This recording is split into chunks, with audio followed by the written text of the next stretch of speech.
обеспечение социальной стабильности, защита здоровья населения, достижение экономического баланса в условиях мировой пандемии в Нюрнбергском районе стали основными задачами органов местного самоуправления в 2020 году. Несмотря на отсутствие дивидендов от акций акционерной компании «Алроса», бюджетные обязательства за год выполнены в полном объеме. 2020 год стал непростым для нас всех, но он помог нам сплотиться и запустить новые важные проекты. В связи с распространением COVID-19 принят ряд ключевых мер по защите населения. За счет средств районного бюджета выделено более 30 миллионов рублей на борьбу с коронавирусной инфекцией, в том числе приобретение медикаментов, медицинского оборудования, средств индивидуальной защиты для нужд Центральной районной больницы. Здесь хочется отметить активное участие и спонсорство со стороны наших предпринимателей, работников учреждений и населения района в эти трудные моменты.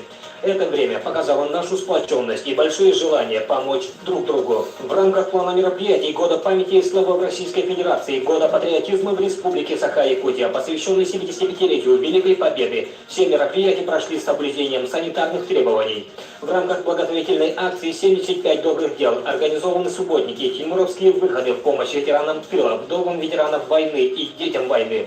В память о невернувшихся с войны 1500 солдат из Нюрнбергского района посажены саженцы по их количеству в муниципальных образованиях района. Выпущены книги, календари. В Музее дружбы народов имени Ксенофонта Уткина заложена капсула с посланием потомкам к столетию Великой Победы. Памятным событием 75-летия Победы стал лыжный переход группы жителей Булунского района по маршруту Кюшюр-Мюрба по следам нашего прославленного земляка Семена Сюрского, который в 1942 году прошел с целью добраться добровольцем на действующий фронт. В рамках года образования в Нюрнбергском районе в Мальжигарской средней школе стартовала первая в республике муниципальная пилотная программа по привлечению команды молодых педагогов в отдаленные наследия. За счет бюджета района на эти цели было предусмотрено 2 миллиона рублей. Наш район также активно принимает участие в реализации федеральных проектов. Так, в Антоновской и Харулинской средних общеобразовательных школах открыты точки роста. В городе Нюрба на базе Центра детского научно-технического творчества введен IT-клуб, первый на Дальнем Востоке. IT-центр, кабинеты цифровой образовательной среды в средних школах номер 1 и 2 города Нюрба и Нюрбинском техническом лицее. В связи с пандемией некоторые мероприятия пришлось отложить, и поэтому в 2021 году будет продолжен год образования в Нюрнбергском районе и доведены до логического завершения все запланированные мероприятия. Но год образования для нас стал отправной точкой, стартовой точкой для участия в федеральных грантах, конкурсах. Наша задача была привлечение дополнительных бюджетных средств для реализации наших приоритетных целей, которые были поставлены у нас 2 года назад. И вот благодаря вот такой системной комплексной работе, поддержке нашего муниципального района, мы, считаем, что создали определенные комфортные условия для новой образовательной среды. Вот в этом году у нас, например, открыты точки роста в самой отдаленной школе нашего муниципального района, это в Харулинской средней школе. То есть тем самым мы, например, создаем условия для наших, во-первых, учащихся и для наших учителей, то есть равные возможности, чтобы принимать и усваивать новые компетенции и создавать новую образовательную среду.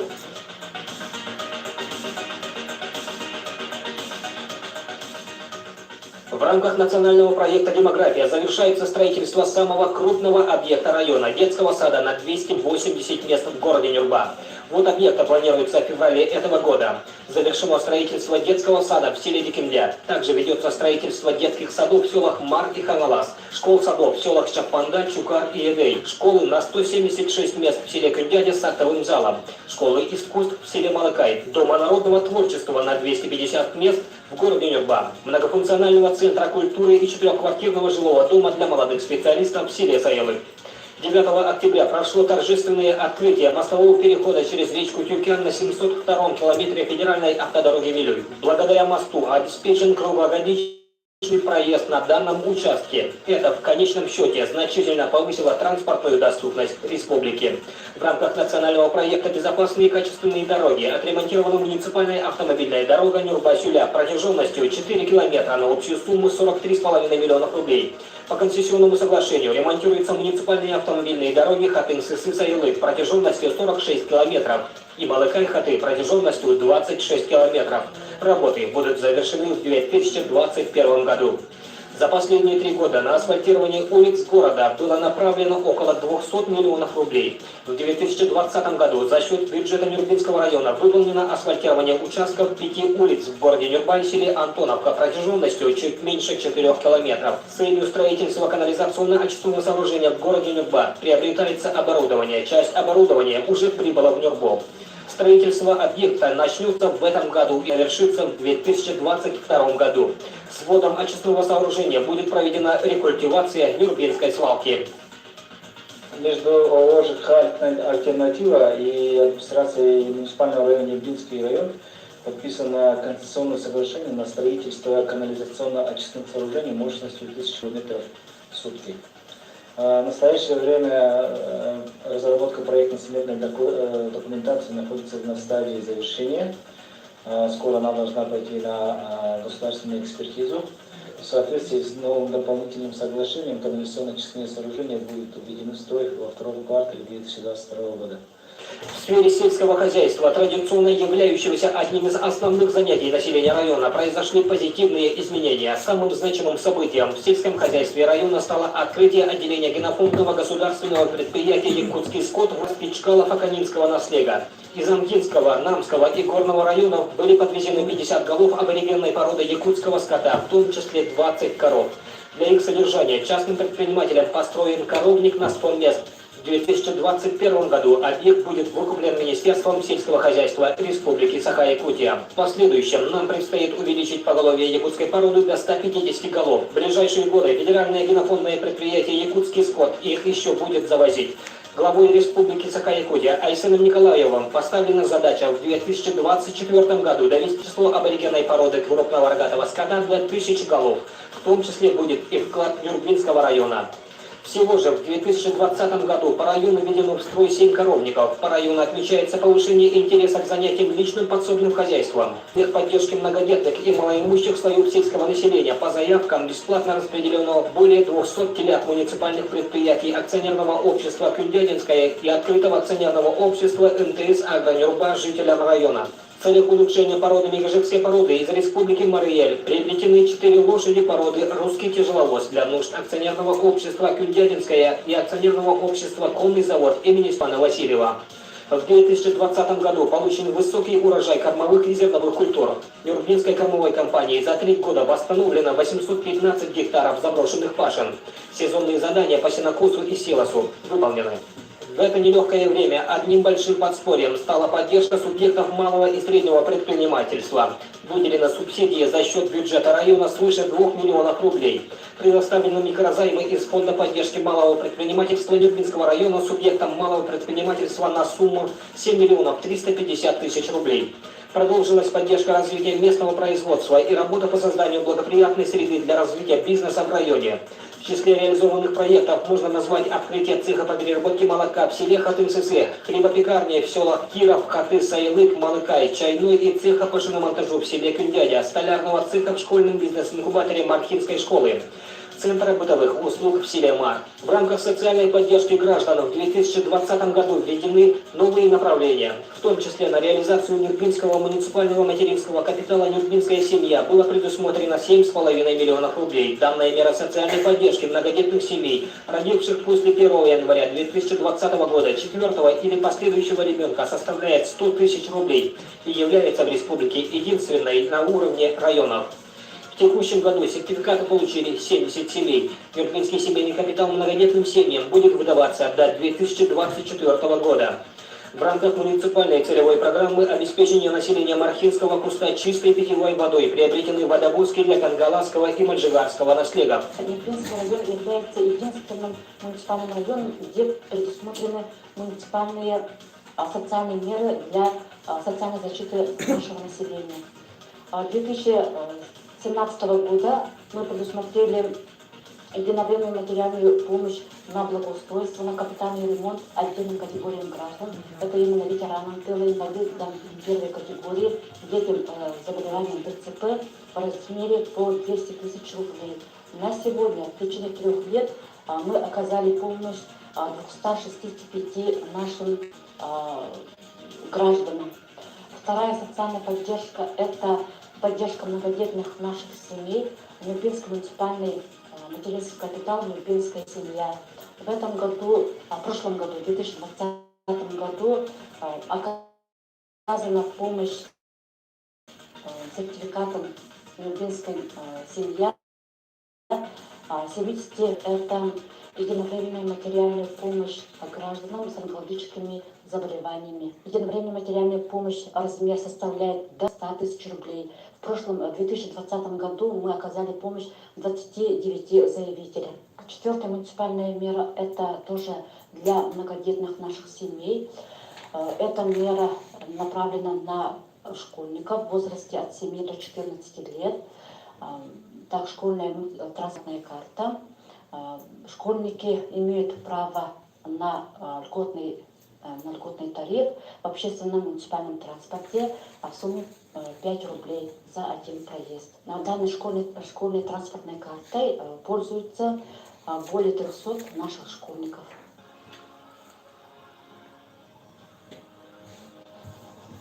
В 2020 году пандемия коронавирусной инфекции стала самым серьезным испытанием для всей системы здравоохранения. Благодаря слаженной и профессиональной работе медиков, работников санитарно-эпидемиологической службы и оперативного штаба района удалось уверенно пройти пик пандемии. Во время крайнего осложнения эпидемиологической ситуации по району было развернуто 152 койки для лечения больных новой коронавирусной инфекцией. Для нужд Нюрбинской ЦРБ были приобретены аппараты ИВЛ, концентраторы кислорода, средства индивидуальной защиты, экспресс-тесты ИХАР, препараты Арбидол, выделены 2 единицы автотранспорта для оказания помощи районной поликлинике и передана машина «Лада Гранта». 30 декабря подписано соглашение между Нюрбинским районом и Якутской республиканской офтальмологической клинической больницей о взаимодействии по созданию и деятельности межрайонного центра офтальмологии в Нюрбинском районе на базе Нюрбинской ЦРБ. Ранее по национальному проекту здоровья для Нюрбинской ЦРБ было приобретено современное офтальмологическое оборудование. Несмотря на то, что мы работали в таких тяжелых, даже, скажем, непонятных условиях, слаженная работа Министерства здравоохранения республики, нашей больницы и, конечно же, большая помощь оперативного штаба и администрации муниципального района Нюрбинский район помогла, во-первых, конечно, приостановить распространение инфекции в нашем районе в течение практически 3 месяцев. Новой коронавирусной по заболеваемости новой коронавирусной инфекции в период подъема заболеваемости в нашем районе. Были развернуты дополнительные койки благодаря оснащению медицинским оборудованием, расходными материалами, диагностическими реактивами, благодаря тоже оперативного штаба нашего района. И были выявлены своевременно больные, доставлены в стационарное отделение.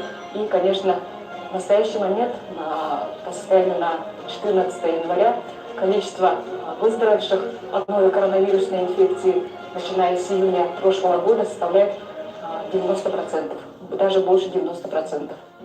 В сфере культуры значимыми событиями стали открытие после реконструкции Музея дружбы народов имени Ксенофонта Дмитриевича Уткина, оснащенного с использованием последних достижений музейного дела, современных цифровых технологий, открытие культурного этнографического комплекса Чол-Алага на территории Департамента культуры, участие народных мастеров, кузнецов в международном онлайн-фестивале «Вудвардские печи», 85-летие со дня рождения видных деятелей культуры Ксенофонта Уткина и Николая Харитонова «Чор». Весьма отрадно, что среди муниципальных районов республики Нюрбинский район вышел победителем номинации «Лучший муниципальный район» по итогам 2020 спортивного года.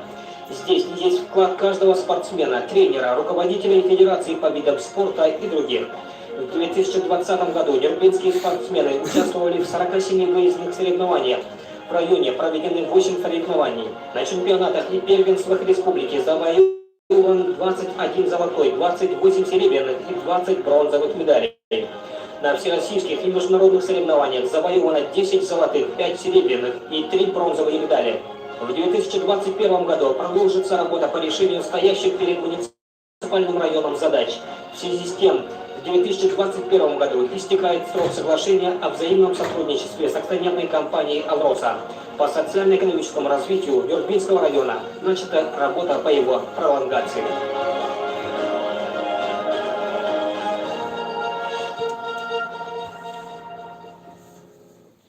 Бұл ойын Саха Республика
Кентутtaa sanivin uudukkan yhteen, ympärahas pomra, ardaröppiten, yhtäkköllä kytärin, ylvahas hankotun, omurda komudar, alavanakotun, kentuttaa, kylät juurvaa.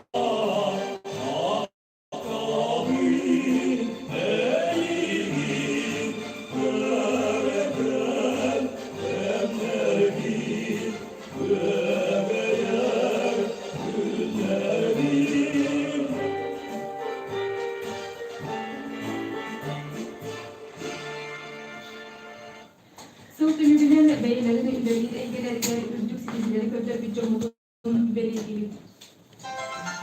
За высокий профессионализм, добросовестный труд и вклад в социально-экономическое развитие Республики Саха-Якутия выражается благодарность председателя правительства Республики Саха-Якутия Иннокентьеву Геннадию Васильевичу, машинисту экскаватора Нюрбинского филиала открытого акционерного общества РИК «Автодор».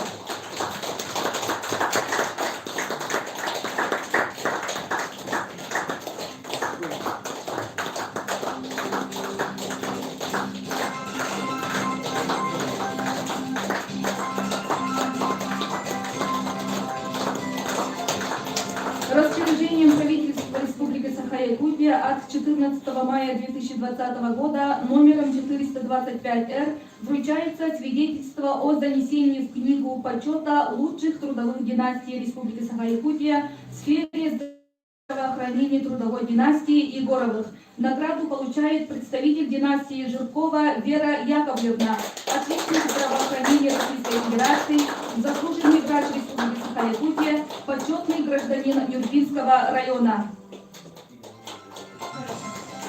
За профессиональное мастерство и особые заслуги в профессиональной сфере распоряжением главы муниципального района Нюрбинский район от 25 декабря 2020 года номером 2062 присваивается почетное звание «Почетный работник Нюрбинского автогрейдера акционерного общества РИК «Автодор».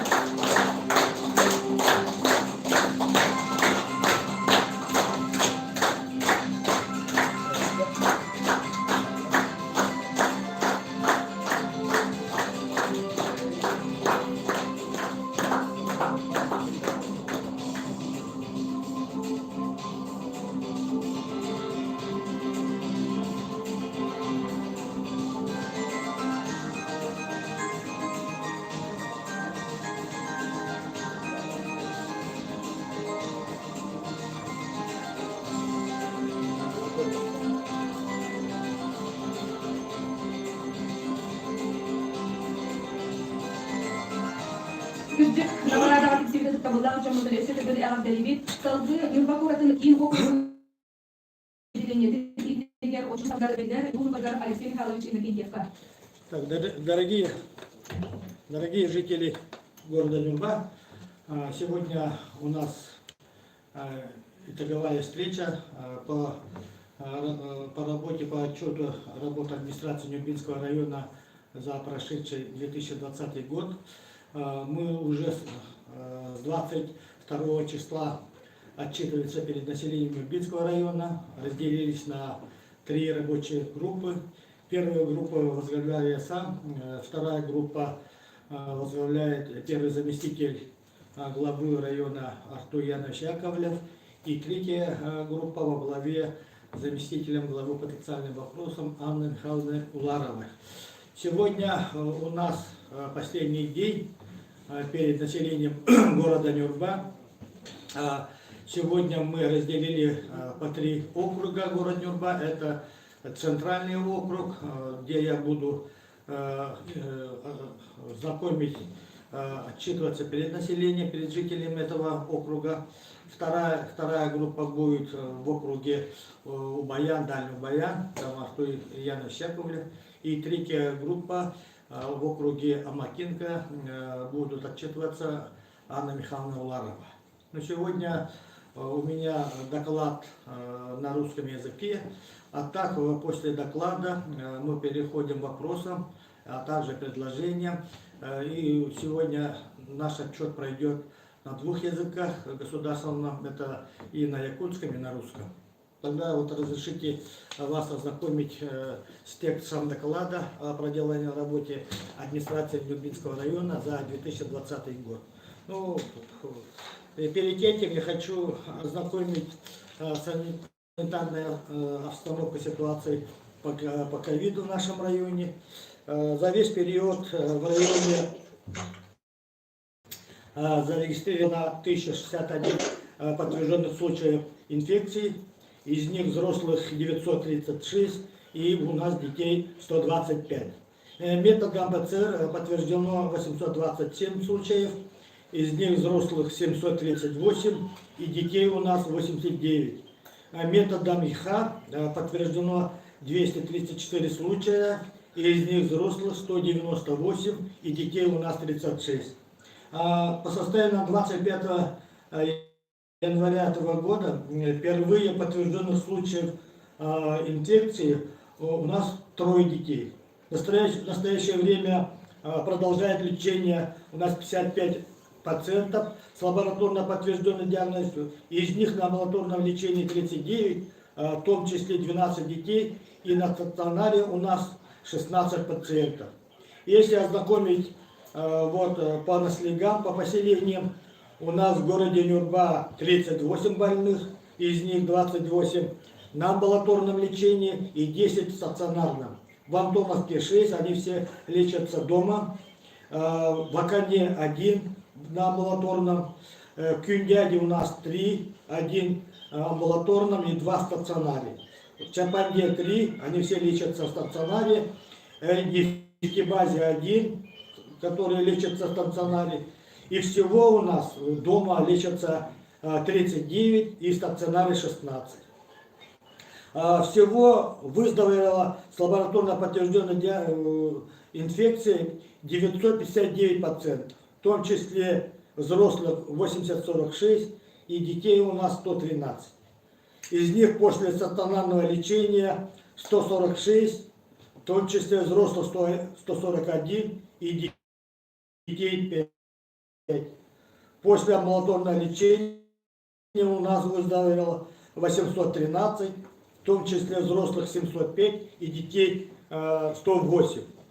К сожалению, у нас летальный исход в стационарах инфекционных 29, из них в стационарах тестирования 1263 пациентам, из них положительных у нас 234. Так что самое наибольшее количество больных у нас, вот мы смотрим, это 38 в городе Нюрба. Но все равно у нас по указу главы республики Алексея Сергеевича Николаева продлено ограничительные меры до 15 февраля этого года. Ну, после этого мы по состоянию санитарной ситуации, я думаю, будет смягчение или как этих наших ограничительных мер. Так что разрешите вам ознакомить об итогах социально-экономического развития Нюрбинского района за 2020 год. Ну, прошедший 2020 год погрузил нас всех в новую реальность.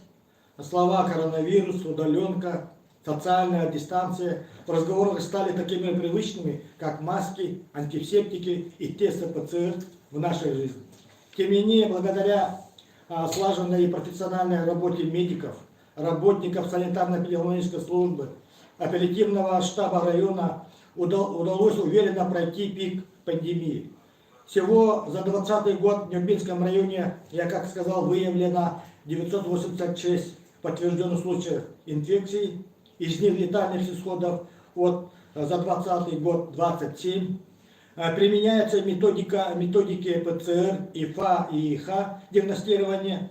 На базе нашего IT-центра в городе Нюрба открыт колл-центр для информационной и консультационной поддержки граждан в сложное время. Сохранение социальной стабильности, защита здоровья населения, достижение экономического баланса в условиях мировой пандемии в Нюрбинском районе стали основными задачами органов местного самоуправления в 2020 году. В условиях отсутствия дивидендов от акций акционерной компании «Алроса» в полном объеме выполняются все бюджетные обязательства. В связи с распространением инфекций принят ряд ключевых мер по защите населения.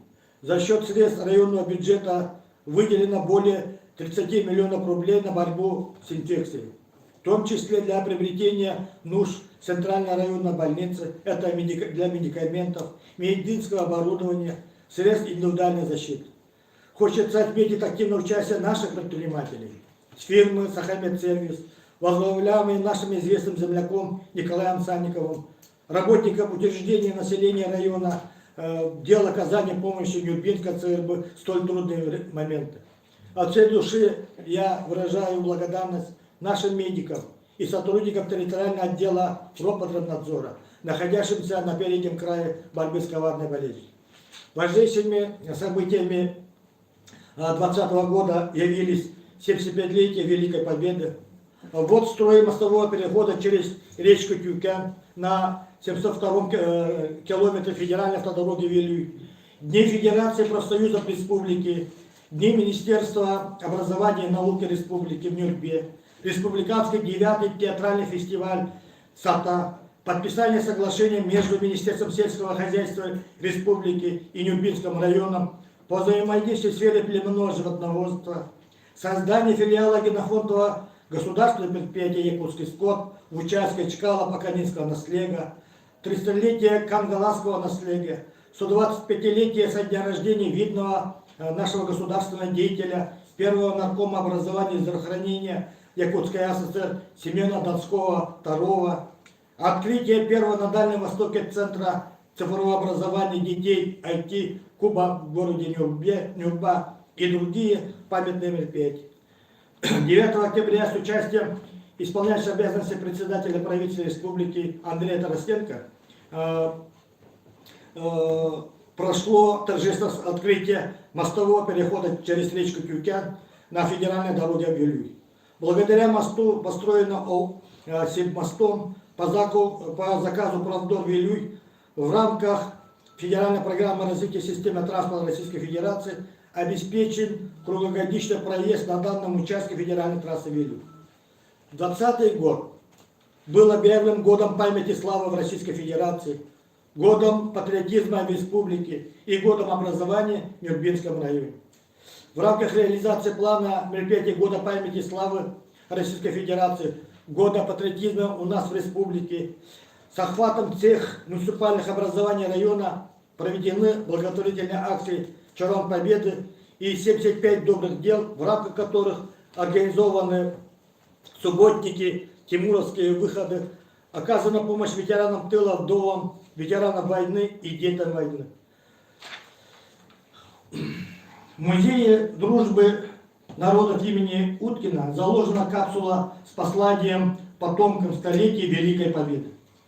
В рамках года образования в Нюрбинском районе была запланирована масштабная работа, начиная с вопросов воспитания детей, повышения качества обучения и заканчивая вопросами привлечения молодых педагогов в сельские школы, повышения квалификации работников образования. В нашем районе, в Мальжагарской средней школе, стартовала первая в республике муниципальная пилотная программа по привлечению команды молодых педагогов в отдаленные наследия. За счет бюджета района на эти цели предусмотрены были 2 миллиона рублей. Здесь хочется отметить активное участие нашего района в федеральных проектах. В Антоновской и Хуралинской средних школах открыты точки роста. В городе Нюрба на базе Центра детского научно-технического творчества введен IT-куб, первый на Дальнем Востоке. IT-центр, кабинеты цифровой образовательной среды средних школ номер 1 и номер 2 и Нюрбинском техническом лицее. В прошлом учебном году была начата работа по кустовой модели развития с упором на тесное взаимодействие сфер образования, культуры и спорта. К сожалению, в связи с пандемией некоторые мероприятия пришлось в прошлом году отложить. И поэтому в наступившем 2021 году будет продолжен год образования в Нюрбинском районе. Доходы бюджета района за 2020 год составили 4 миллиарда 105 миллионов 81 тысяча рублей. План наш выполнен на 100%. В том числе основную долю бюджета занимает безвозмездное поступление республиканского бюджета. Это 80%. Налоговые и неналоговые доходы всего 11,7% от всех доходов бюджета. Основное поступление налоговых и неналоговых доходов обеспечивается от налога на доходы физических лиц. Это занимает 44,5%. И доходы в виде прибыли от дивидендов по акциям, принадлежащим муниципальному району, это составляет 40%. Расходы бюджета района за прошедший год исполнены в сумме 4 миллиарда 240 миллионов 516 тысяч рублей, что составляет 98,45% от плановых показателей. Куда мы расходуем наш бюджет? Это социальная сфера, туда входит образование, культура и так далее. 3 миллиарда 21 миллион 845 тысяч рублей. От общего бюджета занимает 71%. Общегосударственные вопросы мы расходуем 220 миллионов 534 рубля. Сельское хозяйство 264 миллиона 506 тысяч рублей. Муниципальное хозяйство наше 49 миллионов 108 тысяч рублей. Развитие и поддержка предпринимательства в Нюрнбергском районе 44 миллиона 429 тысяч рублей. Транспорт, организация пассажирских перевозок наземным и водным транспортом 19 миллионов 351 тысяч рублей. Защита населения и территории от чрезвычайных ситуаций, гражданская оборона у нас составляет 16 миллионов 23 тысячи рублей. В 2020 году реализована 21 муниципальная программа.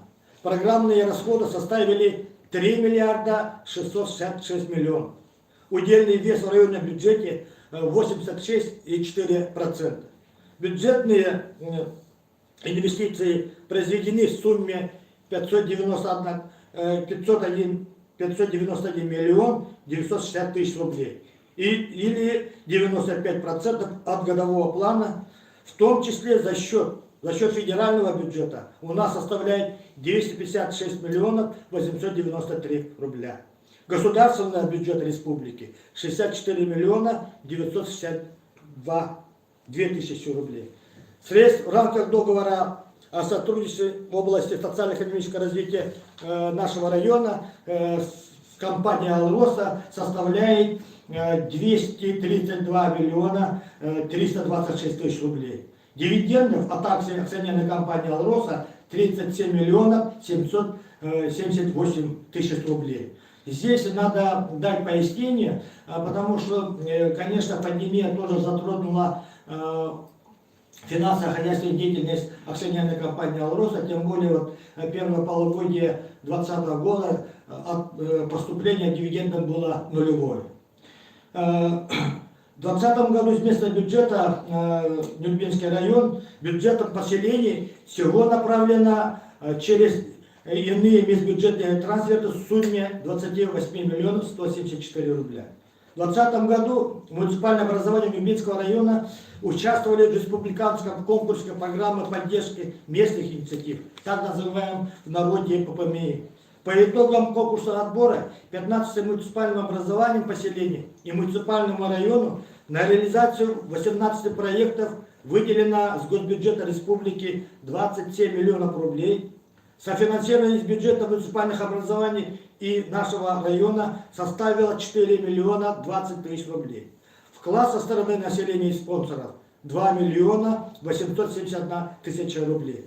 Всего стоимость всех проектов составила 33 миллиона 892 тысячи рублей. В предыдущем 2019 году 17 поселением на 25 проектов было выделено с госбюджета республики 31 миллион рублей. За январь-ноябрь 2020 года объем отгруженных товаров собственного производства, работ и услуг, выполненных собственными силами действующих ценах, без субъектов малого предпринимательства, составил 45,3 миллиарда рублей. Перевезено автобусами по маршрутам регулярно сообщения 171 тысяч пассажиров. Оборот розничной торговли с учетом субъектов малого предпринимательства составил 2,5 миллиарда рублей. Так, оборот нашего общественного питания с учетом субъектов малого предпринимательства составляет 303 миллионов рублей. Произведено за январь-ноябрь 2020 года воздействие видов промышленной продукции угля на 41 тысяч тонн. Это 187% к соответствующему периоду прошлого года. Молока, кроме сырого, 21 тонна. Сливок 49 тонн. Кисломолочных продуктов, кроме сметаны, 204 тонн. Творога 4,7 тонн. Масла сливочного 147 тонн. Кондитерских изделий на 67 тонн. Хлеба и хлебобулочных изделий у нас составляет 1148 тонн. По состоянию на 1 октября 2020 года в районе 19 муниципальных образований и 24 населенных пунктах проживает 23 803 человека. В том числе в городе Нюрба 9822 и в сельских поселениях 13 981. За январь-октябрь 2020 года у нас родилось 306. За аналогичный период 2019 года 300. Умерло 183 человека. За аналогичный период 2019 года 207. Естественный прирост составил 123 человека. За соответствующий период 2018 года 93. За 10 месяцев прошлого года число прибывших составило 752. За аналогичный период 19-го 724. Выбывших у нас 738, за соответствующий 19-й 864. Миграционная убыль составила 14 человек. За 18-й соответствующий период было 140 человек. Из этого мы видим, что прибывших немножко у нас прибавилось, а убывших тоже у нас немножко убавилось. Средний размер пенсии по району у нас составляет 20 357 рублей. Объем социальных выплат населению и налогооблагаемых доходов на душу населения у нас составляет 35 279 рублей. Так, по состоянию на 7 декабря прошлого года в Центре занятости населения Нюрбинского района на учете состоят 903 безработных граждан. С начала года в целях поиска работы к нам обратилось через Центр занятости 1427 человек. Из них мы сумели трудоустроить 337 человек. На постоянную работу мы примерно устроили 110 человек и 227 человек на временную работу. По проекту «Местные кадры промышленность» из числа безработных граждан промышленное предприятие трудоустроило всего 28 безработных граждан. Центром занятости проведено 4 потока набора для трудоустройства Чаендинское месторождение. В первом и третьем потоках трудоустроено 17 человек. И в четвертом потоке на днях одобрено работодателем 12 кандидатур по специальности подсобный рабочий и стропольщик. На профессиональное обучение безработных граждан направлено 75 человек по различным специальностям, в том числе по специальности водитель категории D, это 5 человек, обучились за счет бюджета района по районной целевой программе содействия занятости населения. По привлечению трудовых ресурсов для строительства объекта детский сад на 280 мест в городе Нюрба обучено через Нюрбинский техникум 20 безработных граждан. На курсы штукатура и каменщика в Нюрбинском техникуме весной 2020 года обучились на курсы штукатура 20 человек, из них трудоустроено 5 человек на строительстве детского сада на 200 мест города Нюрба, 4 человека трудоустроены на строительстве детского сада в селе Мар, 7 студентов продолжают обучение в Нюрбинском техникуме по специальности мастер общестроительных работ. Не секрет, что ограничительные меры в прошлом году, введенные с целью нераспространения, негативным образом повлияло на сферу малого и среднего предприятия. В этой связи предпринимателям района одним из первых по республике были оказана помощь со стороны муниципального района. Так, решением районного совета депутатов снижен коэффициент К2 для расчета единого налога на вмененный доход до минимального значения. Выделили субсидии на поддержку объектов малого и среднего предпринимательства на сумму свыше 2 миллиона рублей за счет бюджета. Фондом поддержки малого предпринимательства выдано льготные кредиты на общую сумму 7 миллионов 350 тысяч рублей. В числе реализованных проектов, которые мы помогли реализовать и на слегах, можно назвать такие открытия, такие цеха, как по переработке молока Хатын-Сысы, это село Марха, хлебопекарни, чайной и цеха по шиномонтажу в селе Кундяля, круглогодичная теплица площади на 210 квадратных метров в селе Антоновка, столярного цеха школьного бизнес-инкубатора Махринской средней школе и центра бытовых услуг в селе Мар.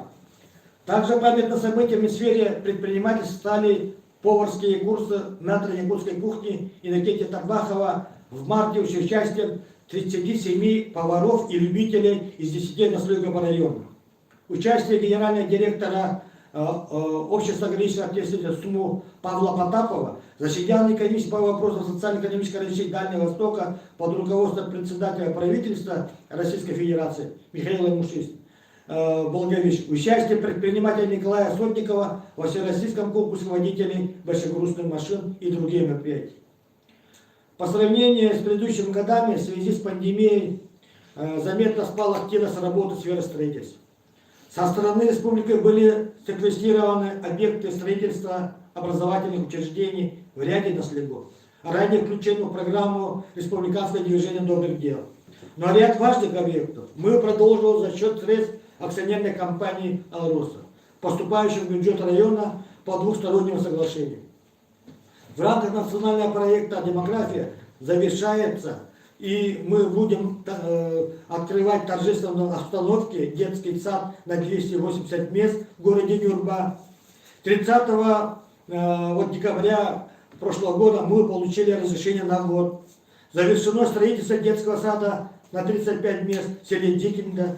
Также ведется строительство детских садов на 30 мест в селах Мар и Нахсет, школ, садов на 150 мест в селах Чапанде и Чуркан, школы сад на 25 и 10 мест в селе Юдей, школы на 176 мест в Кюндяя с актовым залом, школы искусств в селе Малыкай, дома народного творчества на 250 мест в городе Нюрба, многофункционального центра культуры и 4-квартирного жилого дома для молодых специалистов в селе Саилык. В рамках национального проекта «Безопасные дороги» отремонтирована муниципальная автомобильная дорога Нюрба-Сюля протяженностью 4 километра на общую сумму 43,5 миллионов рублей. По конституционному соглашению ремонтируются муниципальные автомобильные дороги Хатын-Сысы-Саилык протяженностью 46 километров и дорога Малыкай-Хаты протяженностью 26 километров. Работы будут завершены в 2021 году. За последние 3 года на асфальтирование улиц города Нюрба было направлено около 200 миллионов рублей. В 2020 году за счет средств бюджета Нюрбинского района выполнен асфальтирование участков 5 улиц города Нюрба и селя Антоновка протяженностью чуть меньше 4 километров. Целью строительства канализационно-очистной станции города Нюрба приобретаться оборудование. Часть оборудования уже прибыло в город Нюрбу. Из-за внесения изменений в проект по результатам публичного слушания с участием жителей города Нюрба и Октябрьского наследия строительство объекта начнется в этом году и завершится в третьем квартале 2022 году. Вводом очистного сооружения будет проведена рекультивация Нюрбинской свалки. Вводом эксплуатации канализационно-очистной станции в городе Нюрба у нас закроются проблемы с переливом наших муниципальных септиков.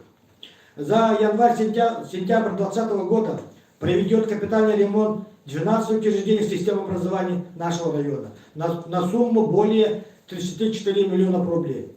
Также по программе поддержки местных инициатив проведет ремонт спортивного зала Хатынской общеобразовательной школы. В рамках федерального проекта «Успех каждого ребенка» национального проекта образования проведен ремонт спортивного зала в Кировской школе.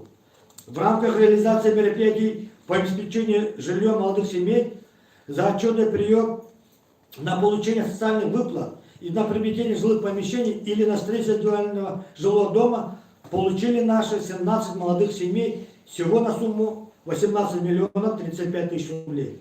3 детям-сиротам вручены ключи от квартир на вторичном рынке жилья.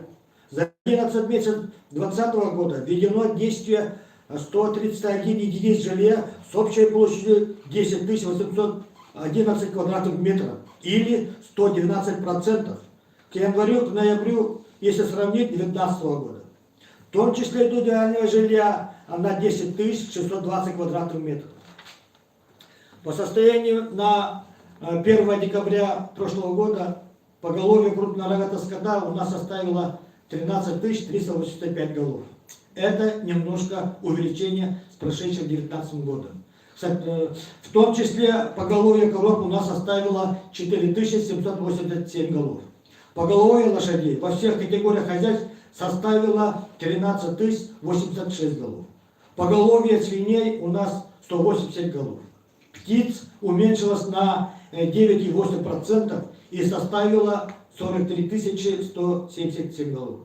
Хозяйствами всех категорий произведено 110 065 тонн мяса. Это 101% от уровня январь-ноябрь 2019 года.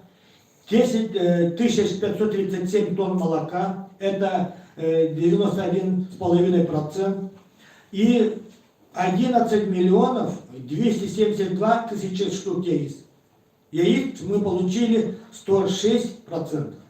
Предприниматели в сфере сельского хозяйства активно участвовали в конкурсах и отборах по привлечению средств республиканского бюджета. Так, по государственной программе «Агростартап» получили грант 2 крестьянских фермерских хозяйств на общую сумму 3 575 тысяч рублей. На поддержку сельского хозяйства в Нюрбинском районе за январь-декабрь 2020 года из всех уровней бюджета направлено 262 миллиона 485 тысяч рублей. В том числе из госбюджета республики 198 миллионов, а из местного бюджета мы отправили более 64 миллиона рублей. Из них по основным направлениям сельского хозяйства на развитие животноводства, на развитие растениеводства. В рамках реализации федеральной программы устойчивого развития сельских территорий на 2020-2024 года в Нюрбинском районе за отчетный период на строительство индивидуального жилья сельской местности по программе «Молодая семья» средства выделены одной семье. 9 октября 2020 года в Нюрбинском районе произошло историческое событие. В участке Чкала по Каменского наследия открылся филиал генофондового казенного предприятия «Якутский скот». Привезено 50 голов скота. Намечается привоз еще 50 голов. Якутская порода коров – это неприхотливая порода, которая разводится для получения мраморного мяса и отличного молока. Якутские коровы приспособлены тяжелым условиям, и также подкожный жир и толстый слой меха позволяют почти круглый год. В рамках реализации муниципальной программы развития бекежевской породы лошадей выделено 3 миллиона рублей для содержащих бекежевскую породу лошадей хозяйств АО «Дядинская», конный завод имени Степана Васильева, СПК «Чапанда», так как бекежевские лошади являются уникальной породой. Традиционно у нас каждый год уделяется большое внимание социальной поддержке граждан. В рамках социальной поддержки граждан в 2020 году действовали следующие направления. Это первое – оказание материальной помощи гражданам, попавшим в трудную жизненную ситуацию. Мы по этому направлению мы в 2020 году выделили 2 миллиона 800 тысяч рублей для людей, попавших в трудную жизненную ситуацию. Оказана материальная помощь 130 заявителям. Второе, мы оказали материальную помощь гражданам, больным онкологической болезнью. За отчетный период поступило 34 заявления.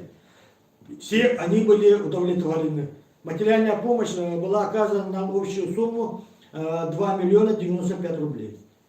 Оказание единовременной адресно материальной помощи отдельным категориям граждан на проведение строительства, капитального ремонта или благоустройства жилого дома.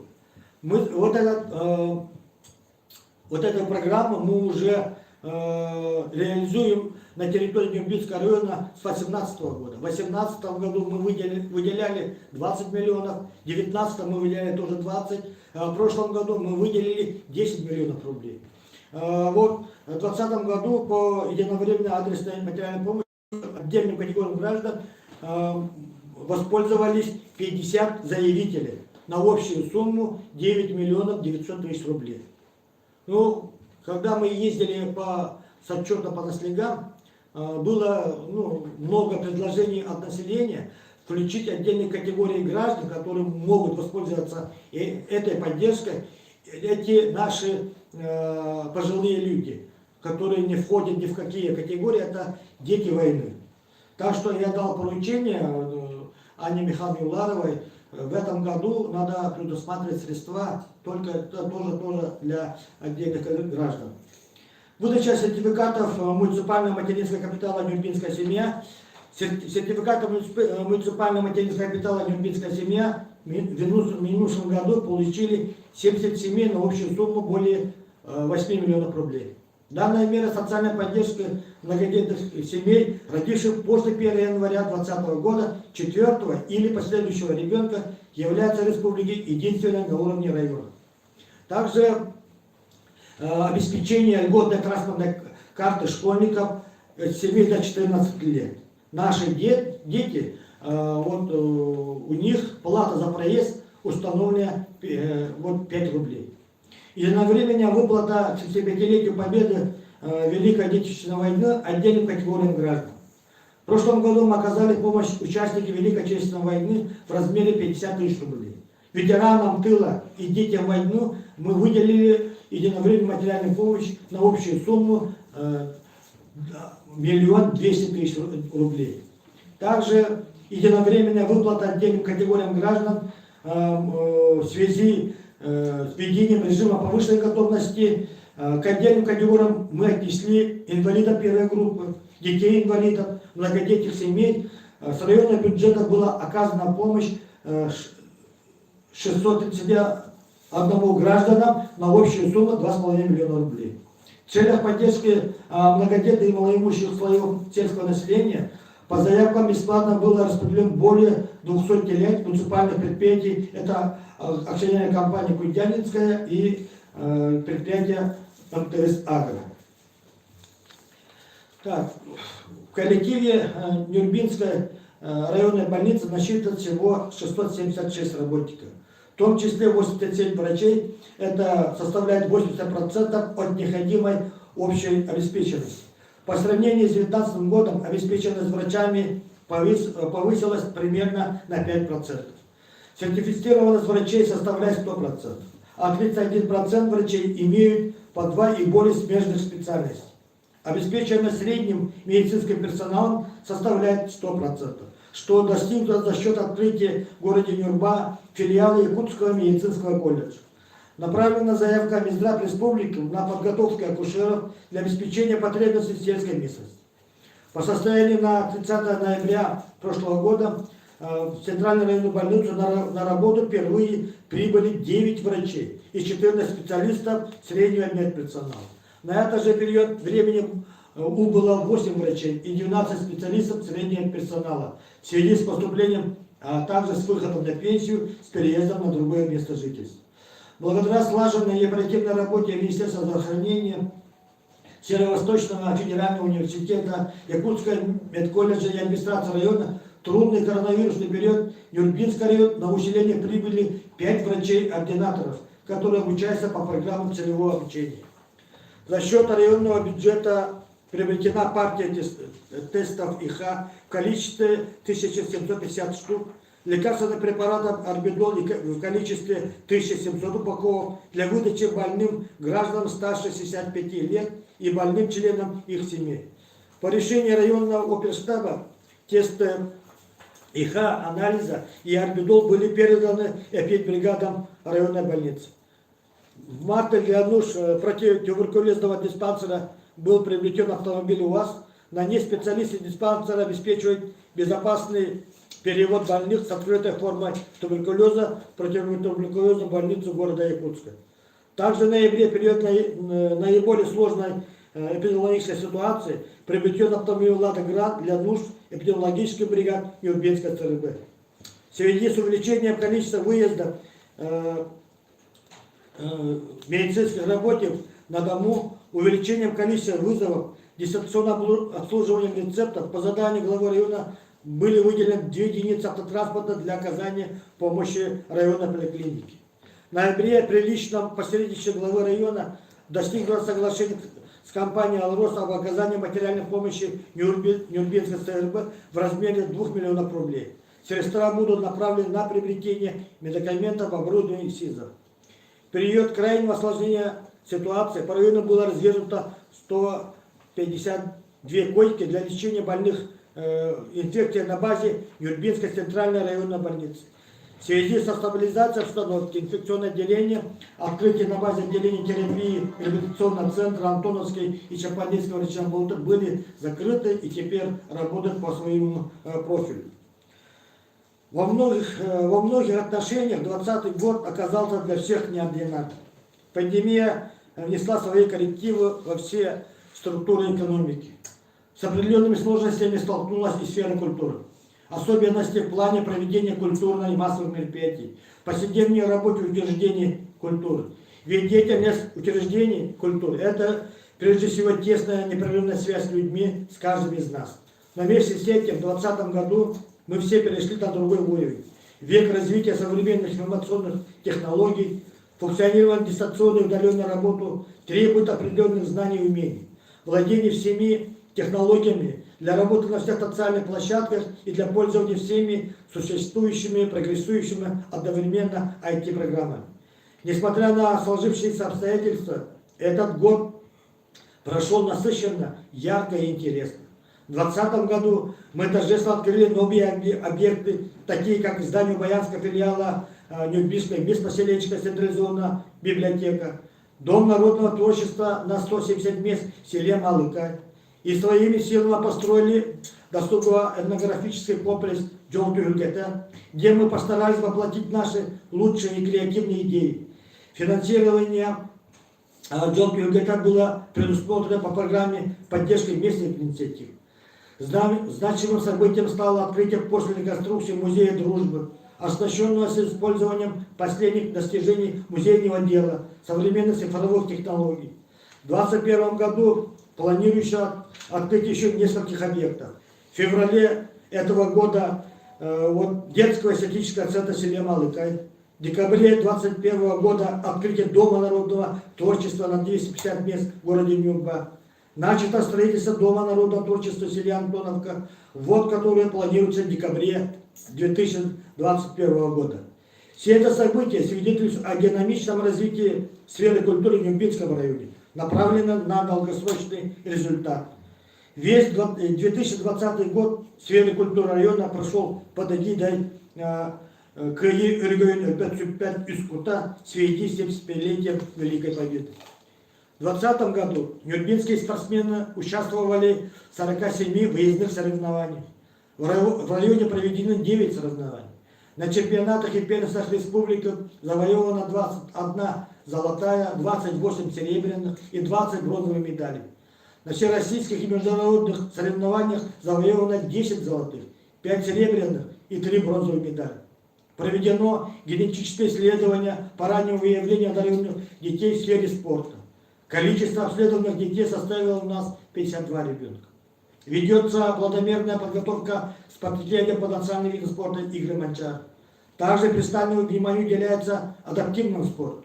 Укрепляется материально-техническая база, ведет строй борцовский, должна вести строй борцовский зал в селе Мархан. Приобретается спортивный инвентарь и оборудование. Министерство по физической культуре и спорту республики был выделен инвентарь на проведение тестов ГТО. Ежегодно вводятся в строй спортивные площадки в городе Нюрнберг и муниципальных образованиях района. В селе Малыкай был введен стадион с беговой дорожкой. На спортивной площадке микрорайона Баян было установлено спортивное оборудование для выполнения нормативов ГТО. В Нюрнбергском районе на сегодняшний день функционирует одна муниципальная детско-юношеская спортивная школа с 39 штатными тренерами и с 13 отделениями по видам спорта, в том числе вольная борьба, дзюдо, бассейн и так далее. По итогам 2020 спортивного года наш район был признан лучшим муниципальным районом республики. За отчетный год Нюрнбергским комитетом государственного экологического надзора проведены следующие контрольно-надзорные мероприятия. Это первое, проведена внеплановая проверка согласования прокуратуры Нюрнбергского района по факту самовольно занятия использования лесных участков. По требованию прокуратуры инициировано 11 проверок, в том числе обследованы места сбора жидких бытовых и твердых бытовых отходов. Проведено 8 рейдов по линии государственного экологического надзора. Проведен 41 рейд по угодьям общей пользы. 10 рейдов по особо охраняемым природным территориям. В феврале запущен проект «Десант молодежи», направленный на привлечение населения к активной жизненной позиции. В рамках десанта проводились профориентационные мероприятия для школьников совместно с Центром социально-психологической поддержки семьи и молодежи. Таким образом, десантом молодежи Беркут было посещено 3 муниципальных образования. Охвачено более 150 человек. Далее мероприятия были отменены в связи с пандемией. В онлайн-формате были проведены мероприятия и акции, посвященные 75-летию Победы в Великой Отечественной войне. Также такие, как «Свеча памяти», «Окна Победы», «Георгиевская леточь». Также реализован проект «Воины Победы», где с января до мая вышло 17 видеосюжетов, посвященных нашим героям, участникам Великой Отечественной войны, уроженцам Нюрнбергского района. С начала пандемии начал работу районный волонтерский корпус, в рамках которого в 18 муниципальных образованиях были созданы волонтерские штабы. Всего за период пандемии проработало 150 волонтеров. На данный момент в районе 80 волонтеров. С 25 марта по 30 декабря отработано 4301 заявка. 5 декабря, День добровольца, проведено награждение волонтеров нашего района. Таким образом, памятными медалями за бескорыстный вклад в организацию общероссийской акции взаимопомощи от президента Российской Федерации были награждены 4 волонтера. Благодарствуя письмам Федерального агентства по делам молодежи отмечено 19 волонтеров. От главы Нюрнбергского района получили 9 волонтеров. И 99 волонтеров отмечены благодарностью от Управления по молодежной политике. В целях развития информационного общества в Нюрнбергском районе специалистов управления по молодежной работе ведется комплексная работа. Таким образом, YouTube открыт канал Беркут, где размещаются новостные тематические сюжеты. Осуществляются периодические выходы в республиканское радио и телепередачи. На территории Нюрнбергского района действует 6 теплоснабжающих предприятий, 58 котельных, 105 километров тепловых сетей, 53 километра водопроводных сетей, 3 скважины подземной воды, 2 водозабора поверхностной воды с реки Вилюй. ООО «Кировстрой» в 2020 году в селе Гальжа за свои средства построил и ввело эксплуатацию квартальную котельную мощностью 2,5 мегаватт со стоимостью 20 миллионов рублей с оптимизацией 2 аварийных котельных. Подключилось централизованное отопление 2 частных дома водочистой станции. В плане дальнейшего подключения сетей телоснабжения и водоснабжения частного сектора. Это является событием для жителей Мархинского наследия. Всего 2020 год по Нюрнбергскому району подключены к центральному отоплению 114 жилых домов, в том числе через Нюрнбергский филиал ГУП ЖКХ 60 домов, через ООО ЖКХ «Альтернатива» 29, через ООО «Орлилах» 15 жилых домов и через Кировстрой 2 жилых дома. В 2020 году сохранили существенный тариф на очищенную питьевую воду в 300 рублей за бочку путем предоставления субсидий водочистым станциям. Всего было предусмотрено по данному направлению 2 миллиона 700 тысяч рублей. Разработан проект объекта модернизации ВОЗ «Ломакинка» на 800 кубов в сутки. Окончание работ по проекту семейной документации планируется в апреле этого года. Приобретены и установлены модульные очистные станции в селе Сайлыги и Дахсет на общую сумму 4 миллиона 200 тысяч рублей. В рамках муниципальной целевой программы обеспечения населения Мархинского курса чистой питьевой водой приобретены водовозка для Кангаласского и Мальжигарского населения. С Кангаласской скважины будет организован подвоз питьевой воды в ближайшие села Мар и Акана.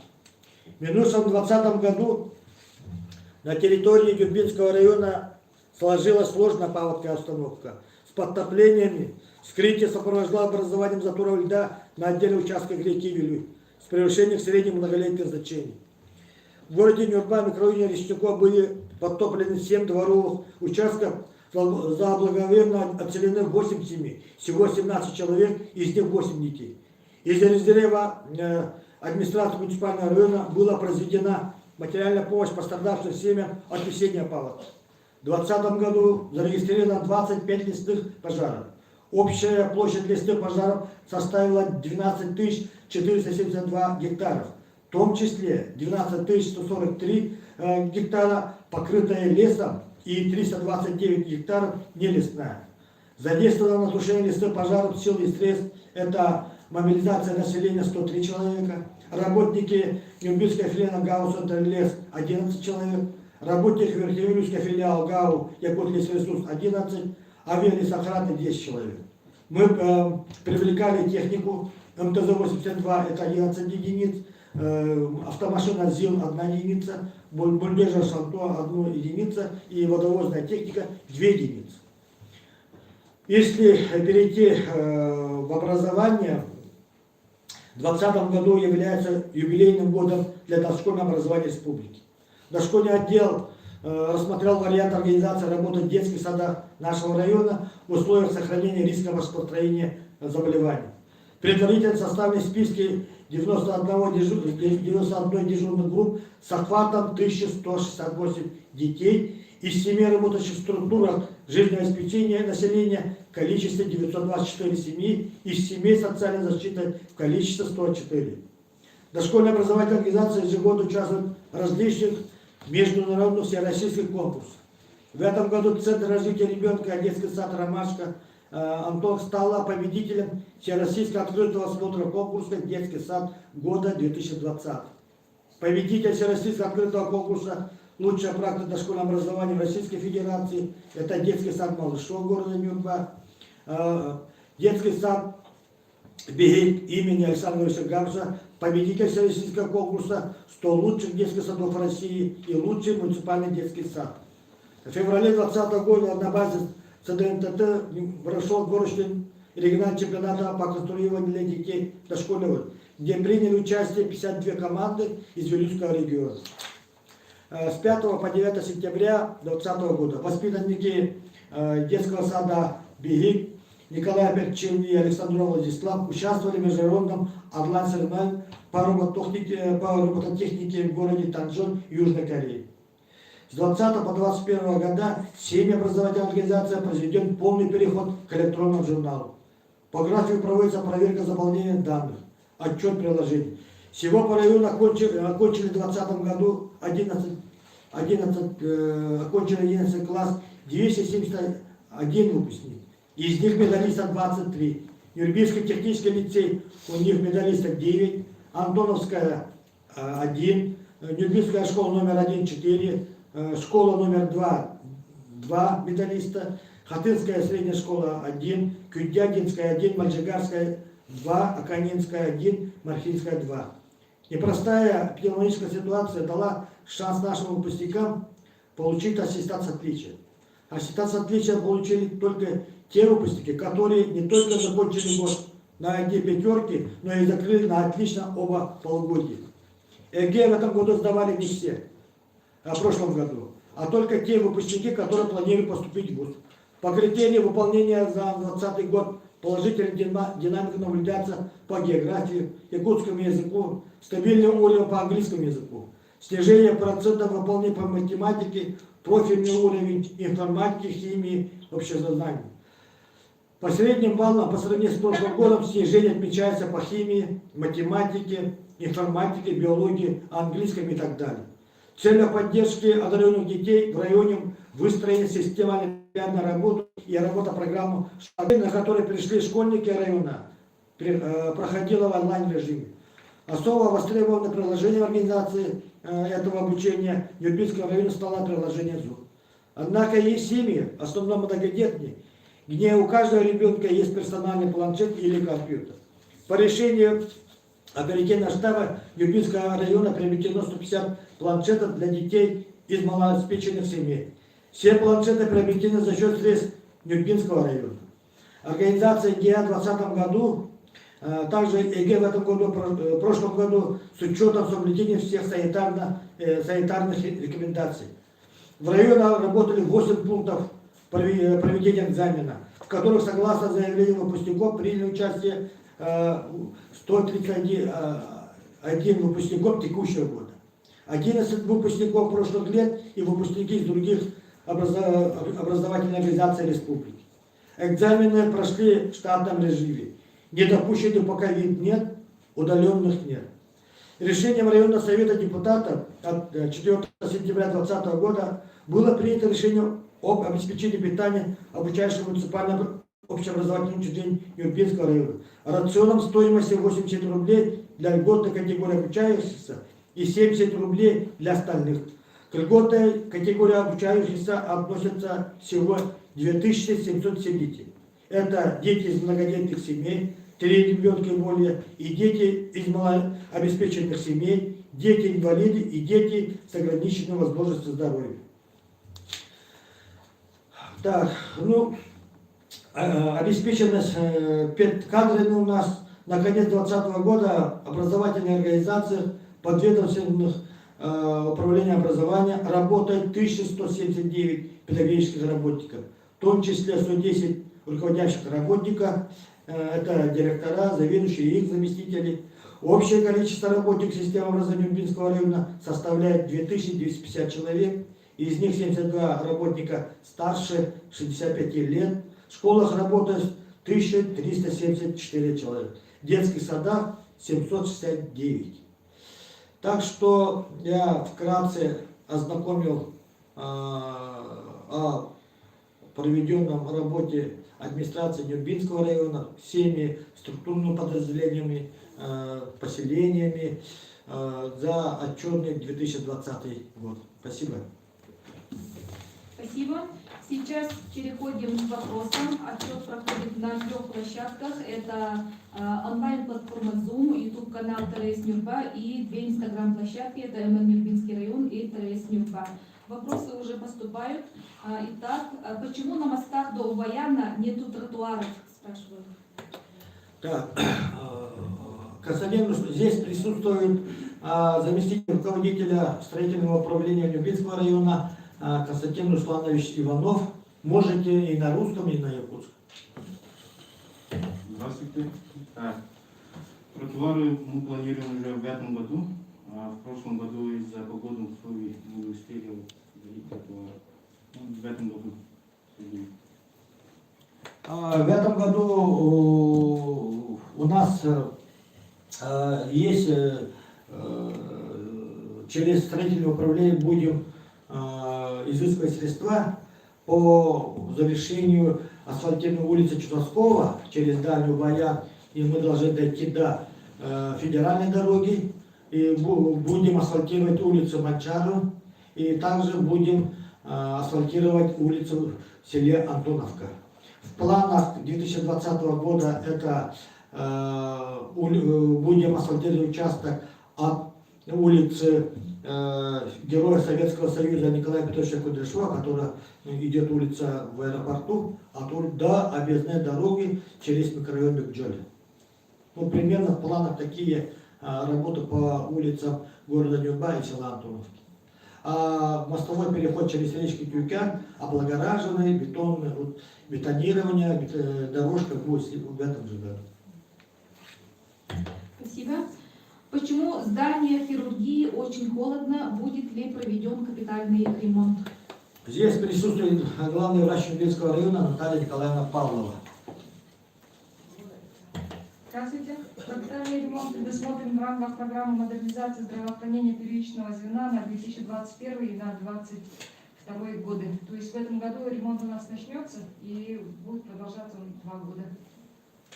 В рамках национальной программы не расскажете дальше? Конечно, строительство фельдшерско-акушерских пунктов и так далее.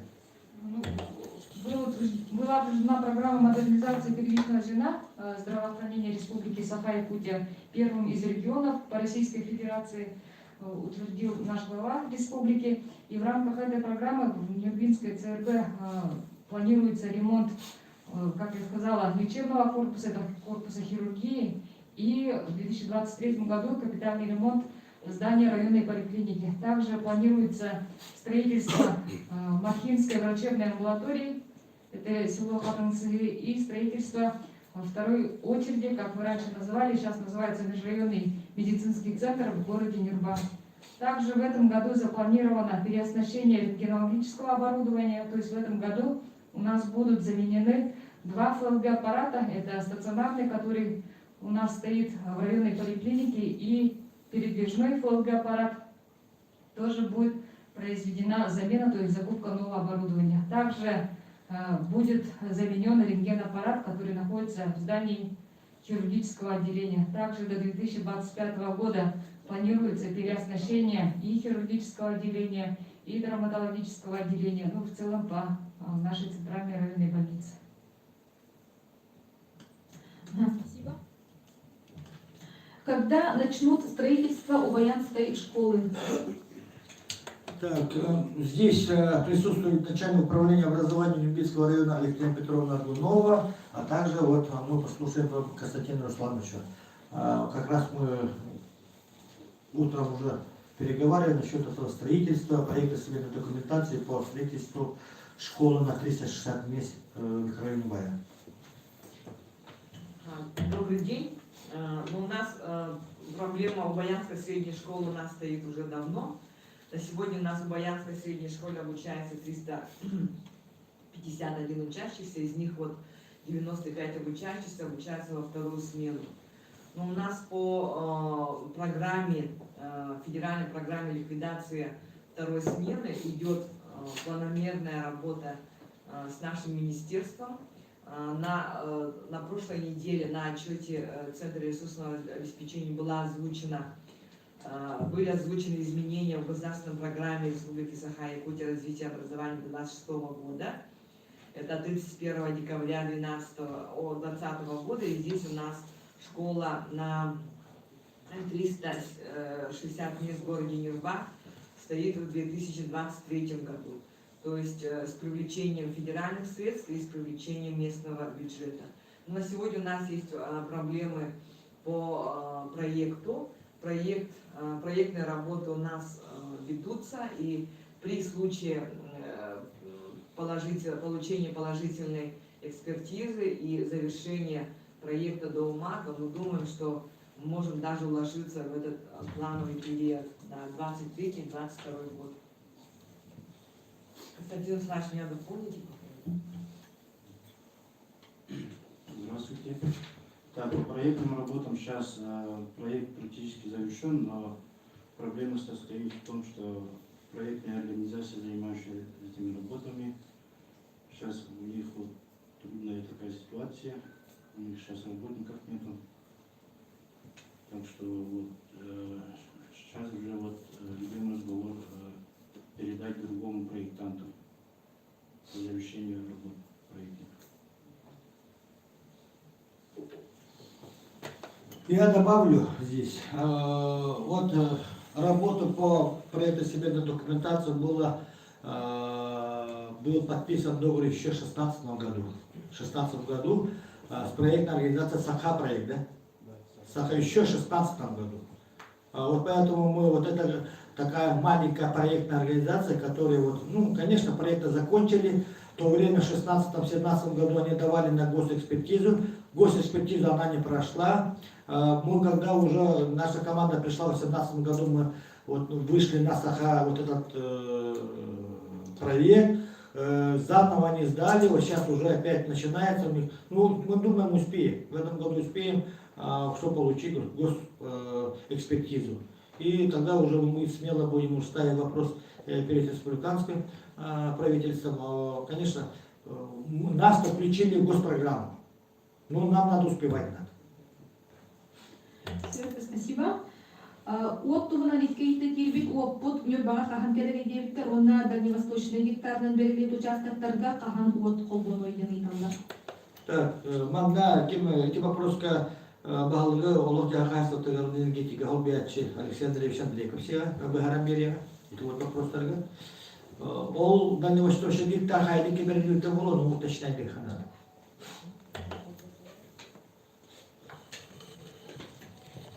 Добрый день. Что касается высоковольтной линии Сунтар-Нюрба, принято решение по Русгидро о строительстве второй линии, высоковольтной линии ВЛ-110 Сунтар-Нюрба. В этом году предусмотрены средства, и сейчас ведется конкурсная процедура, которая завершится в конце марта месяца. И до конца этого года проект должен быть завершен. И будут изыскиваться средства на строительство данного объекта. Ну, планируется где-то до 23-24 года завершения работы. Тогда у нас будут действовать две линии по 110 киловатт. И часть этой линии она перейдет на обслуживание заречных сел, которые Сунтарского и Нюрбинского района. Соответственно, будет увеличена, высвобождаемая мощность для развития энергетики нашего района. Кроме этого, в дальнейшем будет ставиться вопрос о строительстве подстанции, и также ведется работа по капитальному ремонту и текущему ремонту существующих внутрирайонных сетей. Так, в 2021 году будет проведен капитальный ремонт электролинии ВЛ-35 до села Игальжа, это электролиния Хампах. Также будет завершена капитальный ремонт линии 35 киловольт до Нюрба-Мар. Также с энергетиками ведется, в плановом режиме ведется текущий ремонт и устранение аварийных ситуаций. У меня все. Спасибо. На экологию сколько денег было выделено и на что? Так, Герасим Петрович, да, Герасим Петрович, руководитель государственного экологического надзора по Нюрбинскому району. Мы по программе экологии, да, по муниципальной программе было выделено где Герасим Петрович.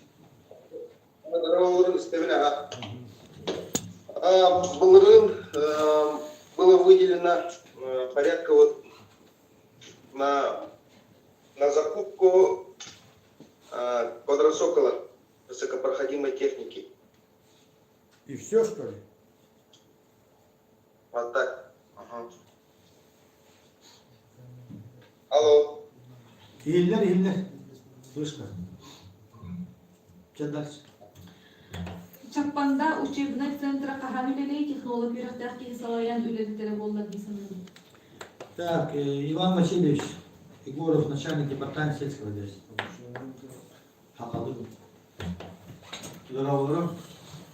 Bir tüne devleti var. Çapadu çöğünü o teknologlar da olur. Обычно там технологlar bu технологка сохранялар. А так bu çapanda uşunu hatırla практически потенциал блимие ведо он оборудование там была на калатыр. О был на паче лülетат etpat.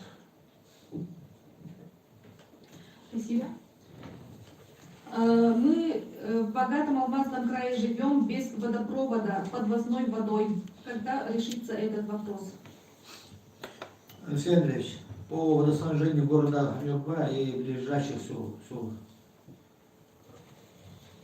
Так, сейчас действует республиканская программа развития системы водоснабжения близких групп районов.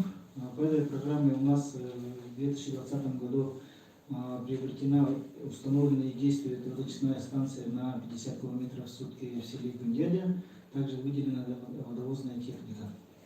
В настоящее время ведется проектные работы по строительству водочных сооружений мощностью 1200 кубометров в сутки в строительной площадке «Вертолетка» со скважинным водозабором и тепловыми сетями.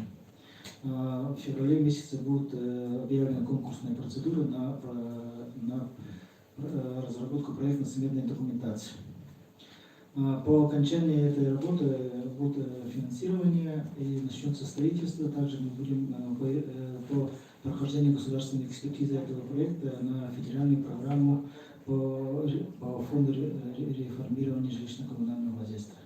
Также по программе «Чистая вода» в селе Уваян также предусмотрено строительство водозаборной станции и очистных сооружений.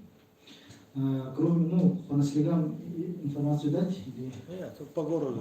По городу ситуация какая? Кроме этого еще разработана проектно-сметная документация на реконструкции водоочистной станции по улице Советская, это в Алматинке, на 800 кубометров в сутки.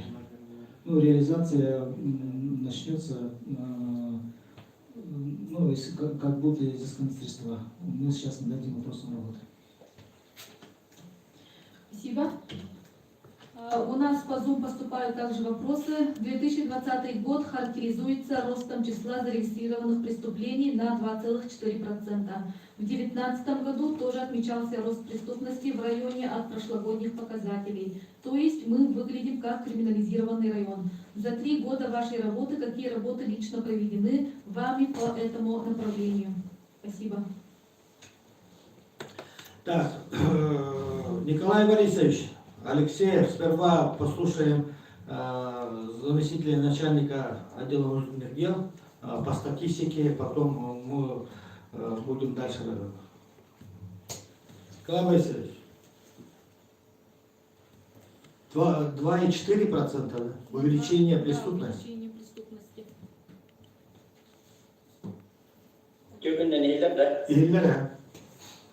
Төгіннің дедімен вопрос бербет.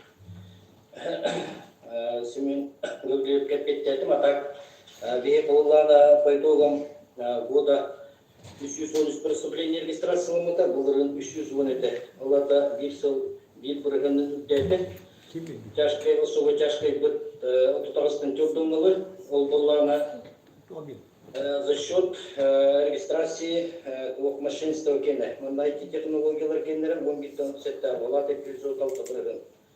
Он там против несовершеннолетних половой неприкосновенности үрдәбіде. Он университет был өттілерігер, он там за счет выявления превентивного состава. А так было в целом преступление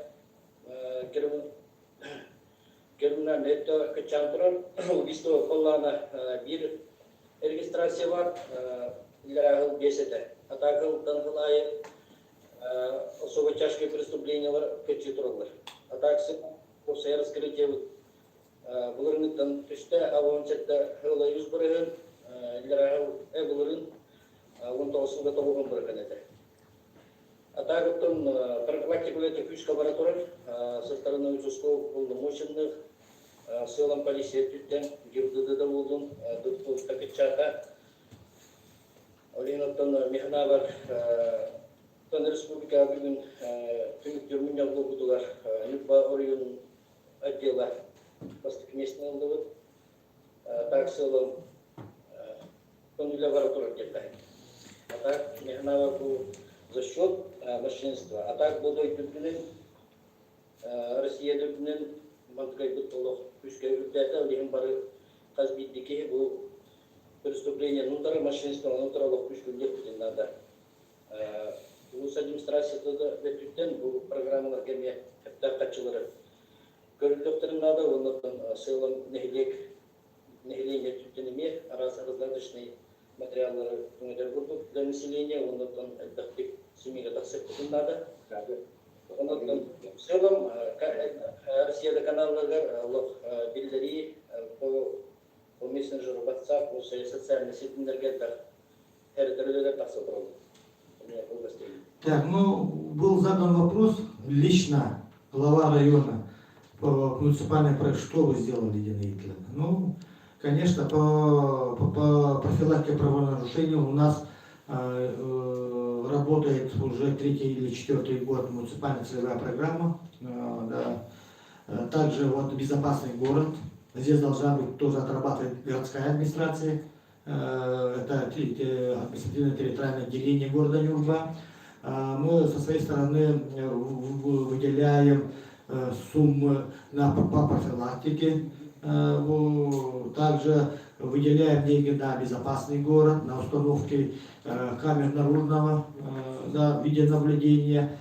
Двух населенных пунктах отдаленных, это село Саилык и село Хаты. Мы содержим там инспектора добровольно-народной дружины. Также у нас работают общественные организации по профилактике правонарушений. Также отработан механизм по взаимодействию с управлением образования, также и с этим с отделом по защите прав несовершеннолетних, городской администрации и поселений. Нет вопрос. Истебит.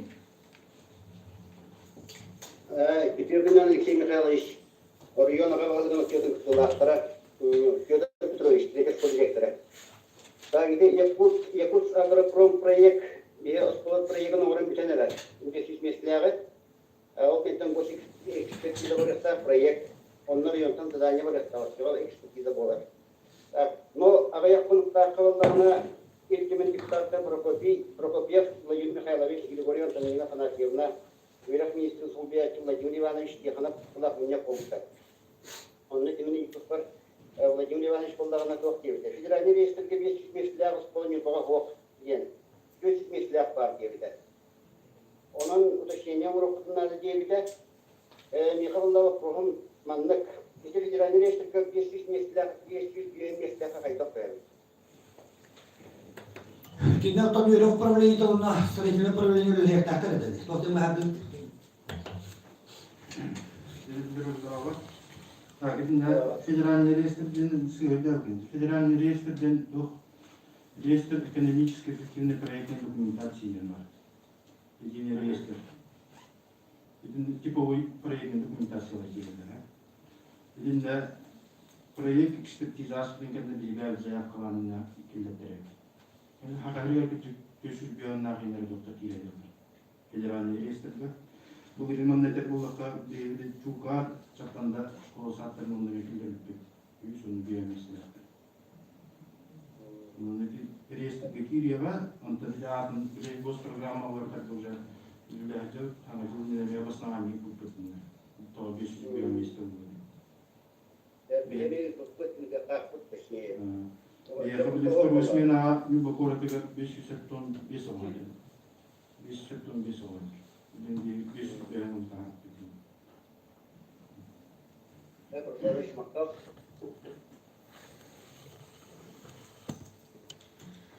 Тымны кемигер автобус сырыта тоғышүйдегі жыбаттары үліға барарга әрей болла ден сұраялар. Так, потом по пандемии береметиге хамай окунул бут беги муниципальный унитарный территория бит, ол егер социальный ориентированный территория бит, ол любатағы автобусный территория. Потом беги кекенче гүлбағылы бу территория улус алтатын, онна улус бюджеттен күскөмө үйебіллан тураты, ол камнағар, налогтарга. Оннан республикатынан дүрдүнен качактын мерилер кирендер, уна пассажир поток, оскола олора дистанционный үйелякка бар бітір хейвәстен ити автобусный парк алып жарақан балайны болады. Бұлырын бейгі оларына орайы бюджеттен бұл муниципальный территориятын автопаркатын хайырдары оны модернизацияға ден 100 хана автобустардан беріп.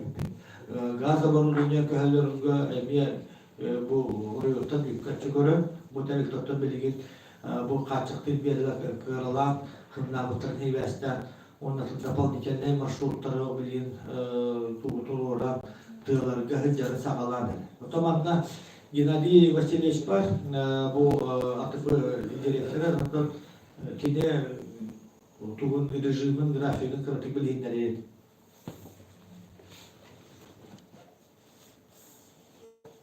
Здорово. Так, Погодагар с 11 января автобус маршрутна жүрәнтек. Автобус автобус үтпетеп, халнанда тыңны будын по графику үш автобус таққан күнәйе үйрет, суббота күнекке автобус идер, эми графика бар. Дополнительно это автобус күтәйіне, вопрос про үш бода, бейгерді бұл быйылдықтан официально телефон менеджерінен тоқ астыбыз, автобус онлайн слежение, он программаны бейгерді бұл социальный кемерінен бартына тарнатла көз, бұл ұршки жондор бартын App Store, он программадан устандар тұрын ұқтырынып, автобус онлайн слежение тігір. Оны білген бұлан бұғытынан февраликтан 6 нәнегелені просто бұқырығын тұрырса жау. 6-й маршрут, ол западный пек жөлі. Он туғауытын бұл февраликтан бұламыздан с 1 февраля ден кетерін ұрып, үйраға керектірі. Пока мы поднимем хвостя пассажиров поток, конечно, лохан не гибель его, пока до 15 февраля видеть на режим самоизоляции лохан, коллективно осколу он будет уверен, что автобус рыса там есть попало к уверен, он ее коммент. Удостоверник. Сепагида. Дорабыларын партизанская улусаны қанышкедік оңырғылар сас оны күхін бадаранына келесадан тақсылат солы болар. Тенею покоратын бағылман бәчта манна Марика Сергеевна бар, уличкина кене пеття, кене полномочий.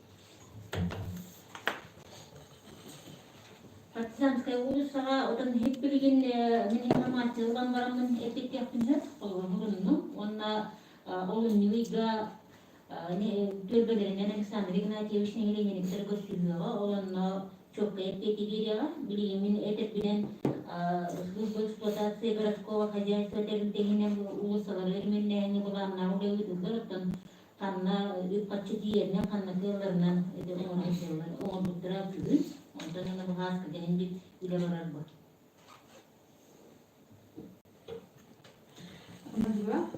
В связи с холодами дома по переулку Чусовского заметно похолодали. В следующем году ГУП ЖКХ планирует ли ремонт теплотрассы? Добрый вечер. У нас в связи с холодными условиями у нас работаем на этом положении, но у нас по плану, да? Вся новая сейчас происходит в сильке балансире. У нас один час, 1 кубометр воды утекает, это, наверное, мы с этими условиями у нас где-то 1 кубометр, и как бы это происходит подогрев воды заново, и как бы мы не догоняем это дело, да? И это происходит из-за того, что у нас септики замерзают, и как бы благоустроенные дома, чтобы не замерзло, они горячую нашу воду туда сливают. И все, мы работа ведется, и по Буханову у нас в 2023 году планируется реконструкция котельной со строительством тепловыми пунктами. Саму теплотрассу мы будем ремонтировать кусками, имеется в виду поместными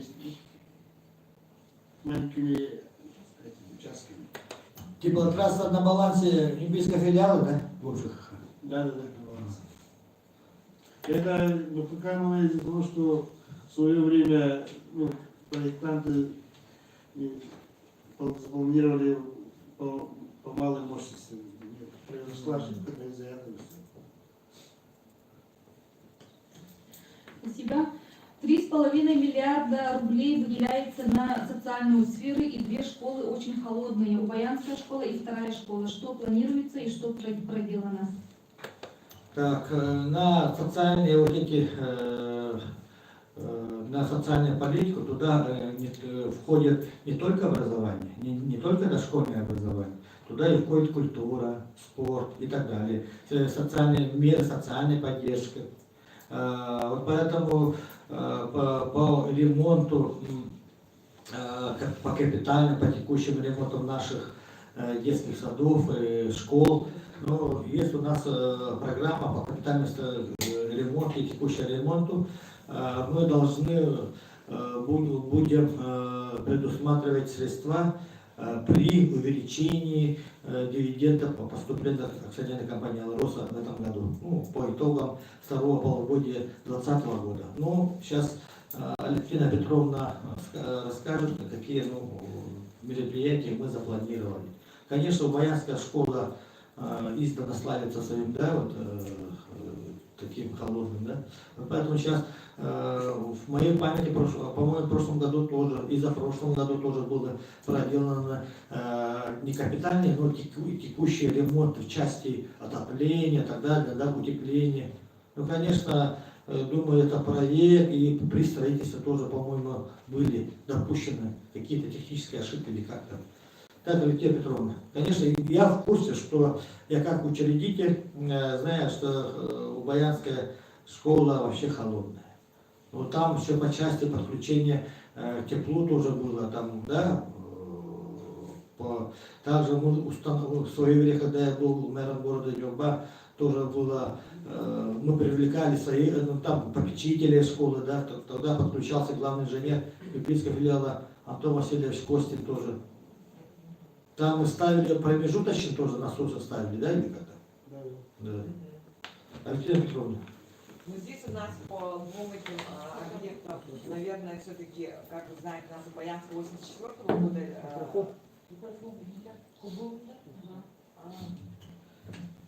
Спасибо за вопрос, да, я немножко добавлю эту информацию. По Баянской школе у нас вот за 2 последних года мы выделили порядка 2,5 миллионов рублей. Вот как Алексей Михайлович подчеркнул, на ремонт отопления. И вот в этом году мы тоже провели по предписанию прокуратуры замену электропроводки. Школа номер 2, она у нас тоже, это не новая, да, школа, но она в Каменном Баяне 2005 года постройки. И здесь вот мы каждый год изучаем комиссионно, но, по-моему, все-таки тут проблема лежит в инженерно-технических характеристиках, потому что, как вы знаете, вот сейчас уже тоже бытует мнение, что будет подключаться объект с вертолетки, поэтому стало холодно, но эта проблема уже давно известная, по второй школе, что она тоже холодная.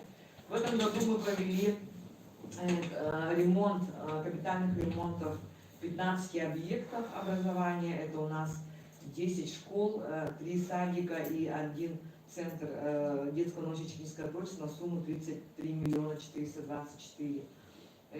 Ну, в связи с пандемией у нас была урезана сумма, которая была запланирована на замену окон второй школы города Нюрба и не капитальный, а космический ремонт школы номер 1. Не секрет, потому что у нас все основные мероприятия вот до пандемии проходили на базах городских школ, и здесь обучается вот, ну, как бы одна, в общем, 2/3 от численности учащихся обучается на городских школах. Но в этом году тоже мы в заявку включили эти 2 объекта, будем решать. Наверное, все-таки надо тут еще взять пояснение от системы ЖКХ. Алексей Степанович. По Баянской школе было озвучено, вот, при только при работе в программе по реконструкции БПК новая, только не было то, что от нас зависит, мы делали, а по второй школе вроде бы договорились с СИСУ, и со второй школой у нас было, что привести там... Там схема подключения. Да, схему новую сделать, и когда при предусмотрении денег можем мы работу провести. Но там надо придумать новые, по новой схеме типографию, там примерно сумма была, протяженность трассы была 500 метров, по-моему, да? Ну, при выделении материалов работы. Да, ну, надо посмотреть. Ну, дорогие друзья, жители Нюрба, заинтересованные, да, вот, вы как раз упираетесь на то, что мы расходуем на социальную политику 3 миллиарда 660 миллионов. надо расшифровать вот это. Надо, там есть заработная плата работников, да, вот, образование, культуру, спорта, отпускные, учебные методические материалы. И, ну, сами знаете так, да. Учредители, мы, конечно, мы отвечаем за это. Ну, что поделаем, за 3 года все же учебные заведения мы же не можем полностью достроить, построить, вот, сделать капитальный текущий ремонт. Ну, такое хозяйство нам попало, товарищи. Вот сейчас мы за 3 года хоть упорядочили реестр тех объектов, которые подлежат и капитальному, да, вот, ремонту текущему. Какой объект должен быть планово переведен на строительство или по федеральной, и по региональной, или по муниципальной программе должен строиться. Сейчас пошла у нас упорядочение объектов. Конечно, мы дойдем до Боярской школы, но если мы будем строить новую школу, там есть ли образность туда влаживаться, да, вот на капитальный ремонт? Ну, надо думать. Да. Лучше новую школу построить, правильно? Как-то дотерпеть до того срока. Вот у меня на руках есть сколько мы на капитальный ремонт, на проектно изыскательные работы мы в 2020 году выделили с районного бюджета. Так что вот здесь даже есть у меня вопрос по детскому, там есть, ставили вопрос строительства детского сада, да, в Нюрбе. Вот, например, родничок и северяночка, у них вообще старые, да, 50-го года постройки. Мы уже в плане, у нас есть 2-й этаж детского сада, там Сардана, да, та же?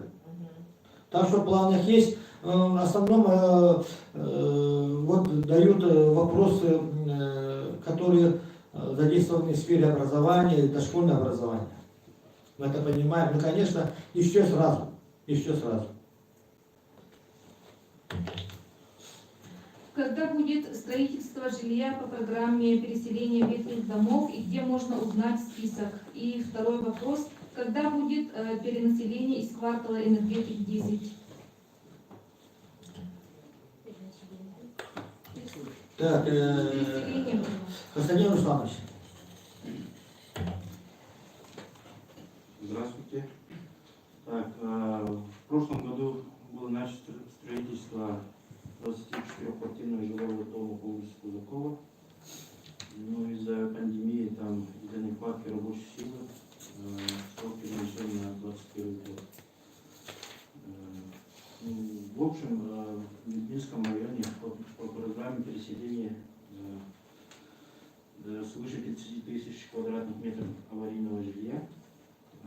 Это 147 многоквартирных дома и 721 квартира. Насчет очередности можете узнать у администрации города Нюрба или инвестиционно-строительного управления.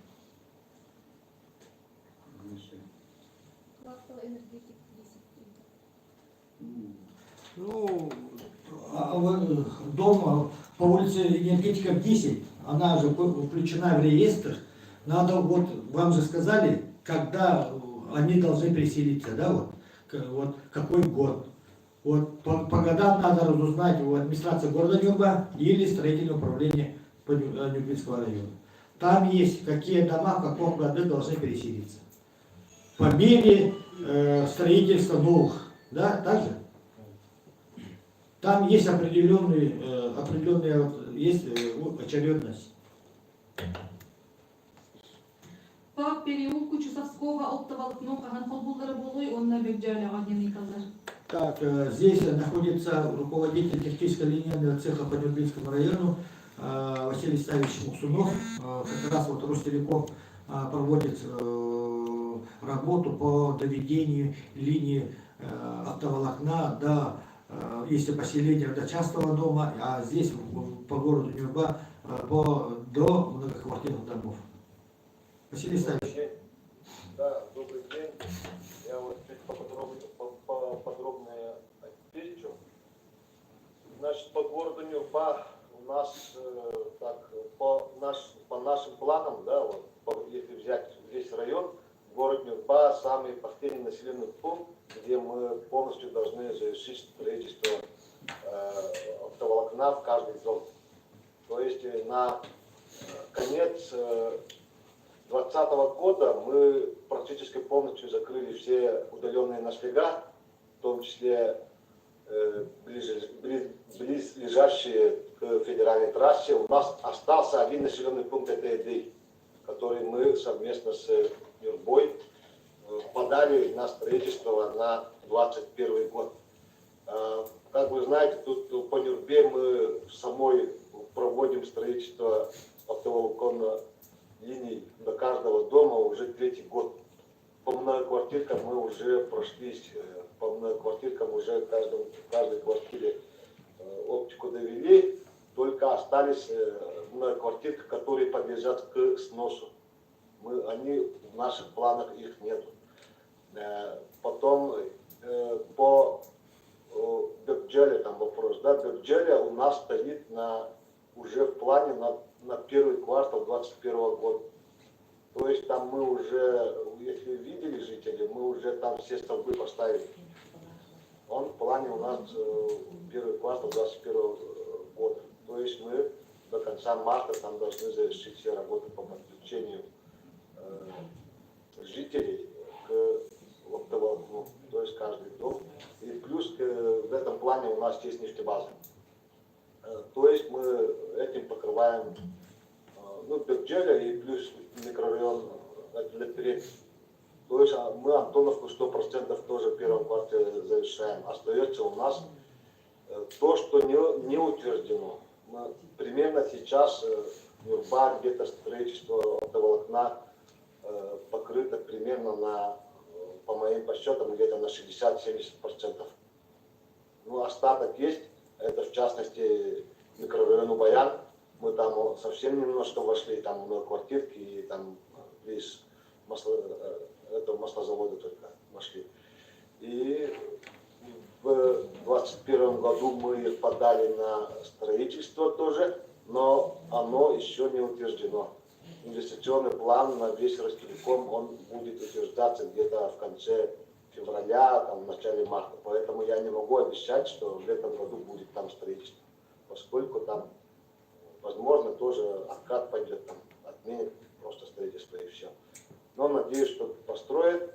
И как бы если построить, то Нюрбинский район будет самым первым районом вообще по всей республике, может быть даже по Дальнему Востоку, где в каждый дом будет доведена оптика. Очень большие шансы есть, что проект пройдет. И вот еще хотел, пользуясь моментом, дать благодарность объявить о работе администрации, нашей совместной стратегии. Я глубоко как бы согласен со стратегией, которую мы сейчас проводим, поскольку это уже показало, что у нас не было проблем сильных, да, в удаленных наследях по подключению к оптоволокну, там, по работе в период вот этой неожиданной пандемии в 2020 году. Мы были самым подготовленным районом, в части, если смотреть там подключение к удаленному обучению, работе. В ряде наследов, районов соседних, да, есть большие проблемы. Мы как бы об этом не знаем, но как бы у них есть проблемы. И решать они его еще несколько лет приходится. Но у нас, если все нормально пройдет, то мы 100% будем решать этот вопрос в 2021 году, если все нормально пройдет. Василий Исаевич, я добавлю тут, конечно, это совместно наша работа с Ростелекомом по Республике Саха-Якутия. В 2018-2019 году мы, благодаря депутатам нашего районного совета, было выделено 38 миллионов рублей. Мы вложились, и совместно по соглашению мы отработали на 70 миллионов по доведению оптоволокна во все населенные пункты Нюрбинского района. Это первый этап. И второй этап вы сами делаете на 58 миллионов доведения до каждого частного дома, до каждого многоквартирного дома линию. Сейчас третий этап должна быть.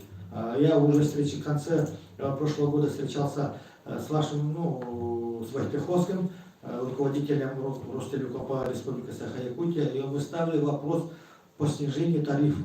У нас же тарифы, сами знаете, 3 тысячи рублей, это, конечно, не каждому по карману. Вот, когда дойдет линия до каждого дома, мы уже будем разговаривать уже по снижению тарифов. Ну, этот вопрос все равно зададут.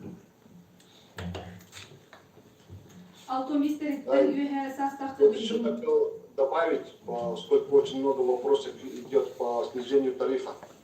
Я, во многих наследах идет по вопросу по снижению тарифа. Почему в Нюрбе самый типа дорогой тариф на интернет, именно по Нюрбе, почему по всей республике дорогой. Ну, хотел бы отметить, что тариф у нас, вот нашего кластера по Вилюйским районам одинаковый.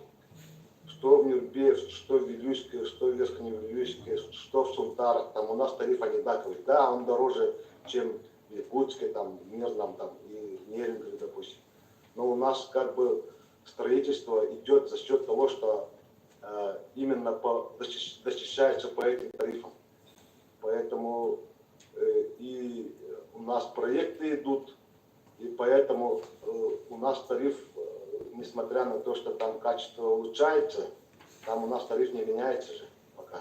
Удорожания у нас не было. Мы на каком тарифе сидели, на том и сидим. То есть сколько платили, столько и платим. И вот еще хотел отметить, допустим, если компания, она как бы тоже финансирует очень большую сумму, но она как бы такие лопатой деньги не гребет. Как некоторые вот думают, что там доходы идут, там миллиардные деньги, но как бы компании вот эти проекты все затратные, поэтому у нас идут как бы совместная работа с муниципалитетом, чтобы вот эти проекты проходили. И вот если даже взять вот расчеты экономические, чисто экономические, да, расчет по тарифам, которые мы сейчас имеем, по ним идет как бы окупаемость проектов. Если мы сейчас как бы, допустим, 2 раза, там 3 раза снижение тарифов делаем, да, то, наверное, наши проекты вообще не окупаемы, и они вообще не пройдут. Ну, конечно, вот это второй этап закончен, то уже тогда по этапу третьего этапа мы посидим. Я поэтому как патриот говорю, что надо нам доработать до конца весь район, чтобы люди понимали, что вот, допустим, Малакайский тоже говорят, да, вот у всех есть, давайте снизим тарифы, да, снизим тарифы, допустим, по Нюрбе. Да, Василий Александрович, спасибо, мы поняли. Давайте дальше. Надо сделать рекламу или как там, по ответу.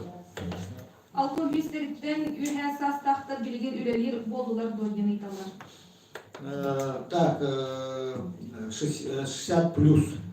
У нас ограничительные меры по указу главы республики были продлены до 15 февраля.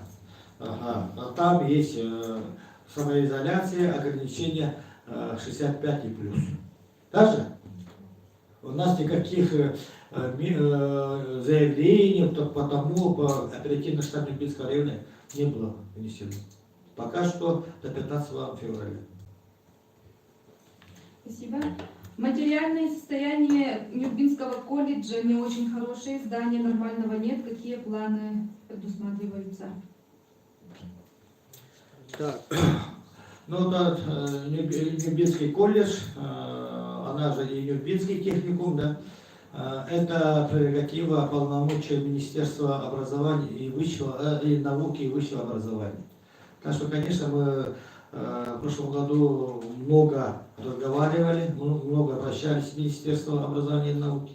До сих пор четкого такого понятия по системе среднеспециального дополнительного образования еще пока нет. По строительству, по зданию. Да. Конечно, мы ставим вопрос. У них земельный участок есть в городе Нюрба. Это бывшее место, где раньше стояла школа номер 2. Это за техникумом числится земельный участок. Ну, конечно, мы пока ждем. пока ждем, пока четких таких этих задач министерство не ставит. Сөп, эдер үтчеті целевой үйрақтайын ұлысқа қайда делейталар, Оттон билигин булан республикалык квота бар, оны целевой үйрақтайынге барын бағылақ оғы, бәйті бұл үсіріктер доғалар түверсер, қолы бұра бұл ұлыс жағылдатын кітары, ұныра бұл учебный заведениен кітары оны бәйті, оны оттон бұл целевой бағылар оғылар, әмге бәйбәй кітары үйрақтайынлар. Оны оттон опсай күрәға астағына кені бұл целевой квотанан кені бөлаққа кейден сөп қол бұра бұлдыр оғыя қастауына едетінен бұлырын ғызбатай қолықына оныға бөлаққа кейден өрінәйтер. Так, вопрос бе, ты гайда вопрос. Вопрос бе ряд пилгита. Или ряд пилгита. Так, по мединститут, да, вот это Наталья Николаевна, по общему там Алевтина Петровна и Ольга Ивановна будет сейчас в управлении по муниципальную программу по подготовке кадров. Так, давайте, Наталья Николаевна. Целевая подготовка ежегодно Министерством здравоохранения Республики Саха-Якутия выделяется целевая квота на поступление в медицинский институт Северо-Восточного федерального университета. Ежегодно это количество квот меняется, то есть приказ должен выйти, наверное, в конце апреля или в начале мая. То есть если у вас есть желание поступать на целевое место в медицинский институт нашего университета, то вы можете уже даже и сегодня подать заявление на адрес электронной почты, который указан на интернет-сайте или инстаграм-странице нашей больницы. То есть в течение собираем заявление и будем уже проводить собеседование и подписывать целевые договора. Дальше я, наверное, тоже дам пояснение. Но сейчас, вот, как вы знаете, с прошлого года вообще меняется в корне система целевой подготовки кадров. Вот буквально мы в декабре месяце разговаривали с заместителем министра образования и науки Михаилом Юрьевичем Присяжным. То есть, если раньше, например, ребенок не добирал балл и проходил по конкурсу на целевые места, то теперь целевые места и договора будут заключаться со студентами старших курсов. То есть, те, которые уже проходили педагогическую, скажем, практику на базе образовательных организаций, да, ну и имеют намерение пойти работать, потому что основная цель целевой подготовки – это закрепление молодых кадров, выпускников высших учебных и среднеспециальных учебных заведений. Но в этом направлении мы работу ведем. У нас на сегодня 45 вакансий. Вот с этими вакансиями мы будем участвовать завтра, послезавтра на онлайн-площадке республиканской ярмарка вакансий. Пионерская Хеттон-Бир канализация Бутомон Убуджианлыгар Сюрер Сырая Қас Ардақ Үстағына Айтестен Үйхеті Сыллара Сыллата Эрей Көребік Тоқмир Ұлы Қосыбей Онны Бұл Кристалл Гентарикте Үйретінеме Көреп Қаналды Дебіттер. Мария Константиновна. Пионерская Хеттон-Бир проблемаларын баға меха итілгірі баға оны бүгін Александр Викторович Борисовтың үлелі олырыбыз. Ота кене эпективінен бұл жерлеттігі септиктер олықтырылуыда дейіз. Оның кептілеген сөйті олырыбын проблеманы қайда бұғандымден. Атын терілді қол бүгінгі кристамынан дерттанар, оны гарант барқының барам кене чағынайдарға үксілер доғылардан үйреден тоқтығын, оны атын терілтелер бәлерін күстерінен оқтарынан канализация ұйтын тағар бен кестер болақтарынан үйербен әрі болады. Сөп социальный тимдерге итылықты біліңі тұрғынан тоқтуан әрекер бұлла, онан бозу платформаға итылақ болақытына білдерін. Чатка көрігі, чатка кейлердер бұлақ бақы. Чатка көстуетті чатка ұқты. Тартон қайыққа вопрос оқпалағына көпседе керек. Сөпті вопрос кейде бұлла. По энергетик 10 эффектілерінде. Ага, по энергетик 10. Сейчас ранее прозвучал вопрос о сроках переселения в дом энергетик 10. Сейчас запрашивал Министерство ЖК. и поступил ответ, что он включен в этап переселения, в программу переселения этапа 2023 года, и до конца 2024 года этот дом будет переселен. До отчета меня полтретьего обратила жительница дома энергетика 15А. У них тоже там управляющая компания НКС, тоже Борисов. Там первый этаж вообще невозможно, говорит, жить, там лед, вчерашняя дня, да. И у них по переселению должны переселяться в 2023 году. Так, Константин Русланович, они могут, если есть такое понятие, невозможно жить в таких домах, вообще вот на основании актирования, на основании комиссии, если там комиссия ставит такой вопрос, что невозможно. Они могут там, если 23-й, там ускорить их переселение. Есть такой вариант или нет? Такая возможность есть, если это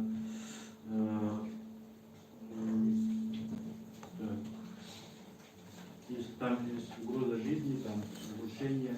Да. Тогда вот может, жители дома энергетика 15А меня слышат, надо вам обратиться сперва в управляющую компанию, потом вы должны обратиться в администрацию города Нюрба заявление о том, что надо провести дефектный акт, техническое обследование этого дома. Тогда мы можем там пересмотреть уже вопрос по ускорению переселения. Это первое.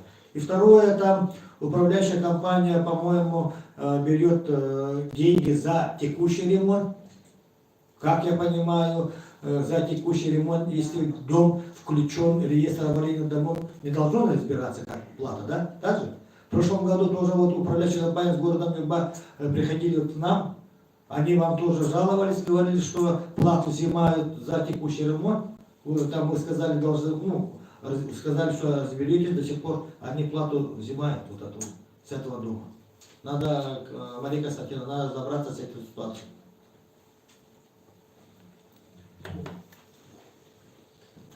Уйдылар бит болақтарына кепсетеге келебет, кеме қаттылық етейлер.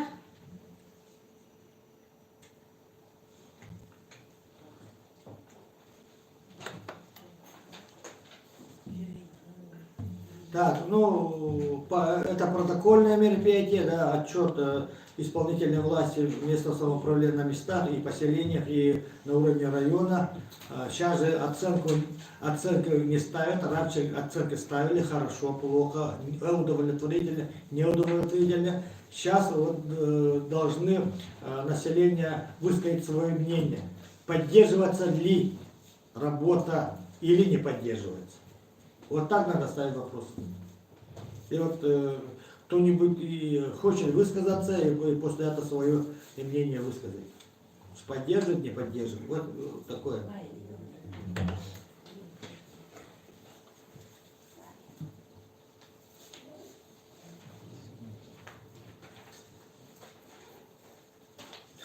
Поддерживаем. Давайте поддерживать. Тогда ставите... Да. На голосование ставьте. Кто поддерживает, кто не поддерживает. Кто поддерживает, кто не поддерживает. Проведенную работу за 2020 год администрации муниципального района Нюрбинского района. Включите камеры. Ставь, лайк поставь. Поставь.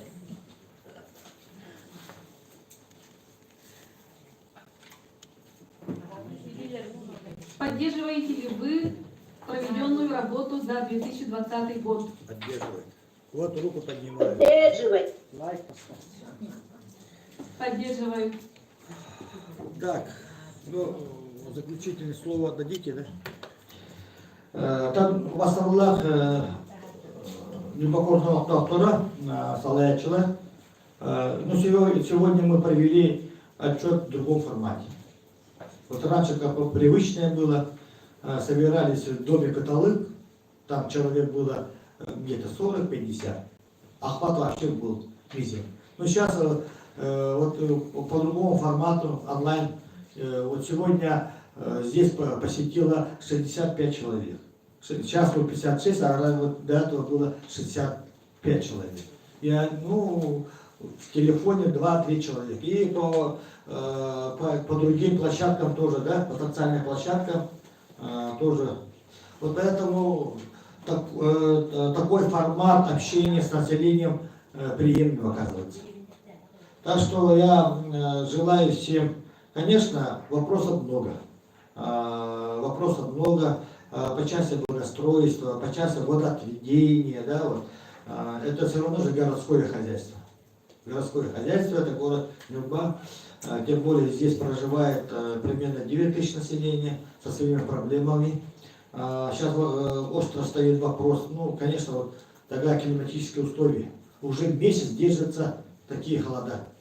А мы еще должны благодарны нашим работникам жилищно-коммунального хозяйства, нашим работникам управляющей компании. Дай Бог выдержать наши теплотрассы. Еще вот эта неделя такие морозы будут стоять. Так что я выражаю благодарность вот, работникам Нюрбинского филиала ГУП ЖКХ, работникам ООО «Арлах», работникам ООО ЖКХ «Альтернатива». Тем более у «Альтернативы» авария же была, да? Было 4 дня тому назад утром была остановлена работа котельной ООО ЖКХ «Альтернатива». Также вот тогда оперативно вмешались и помогли работники Нюрбинского филиала ГУП ЖКХ. Так что взаимодействие всех этих служб дало свои плоды. И в конце я хочу поблагодарить жителей города Нюрба, в частности Центрального округа, за предоставленные вопросы. Конечно, мы все вопросы полностью здесь охватим. После отчета мы собираемся, и таковое уже аналитическое совещание будет со всеми главами поселений. И отдельности точечно будем какие меры принимать в этом 2001 году. Спасибо.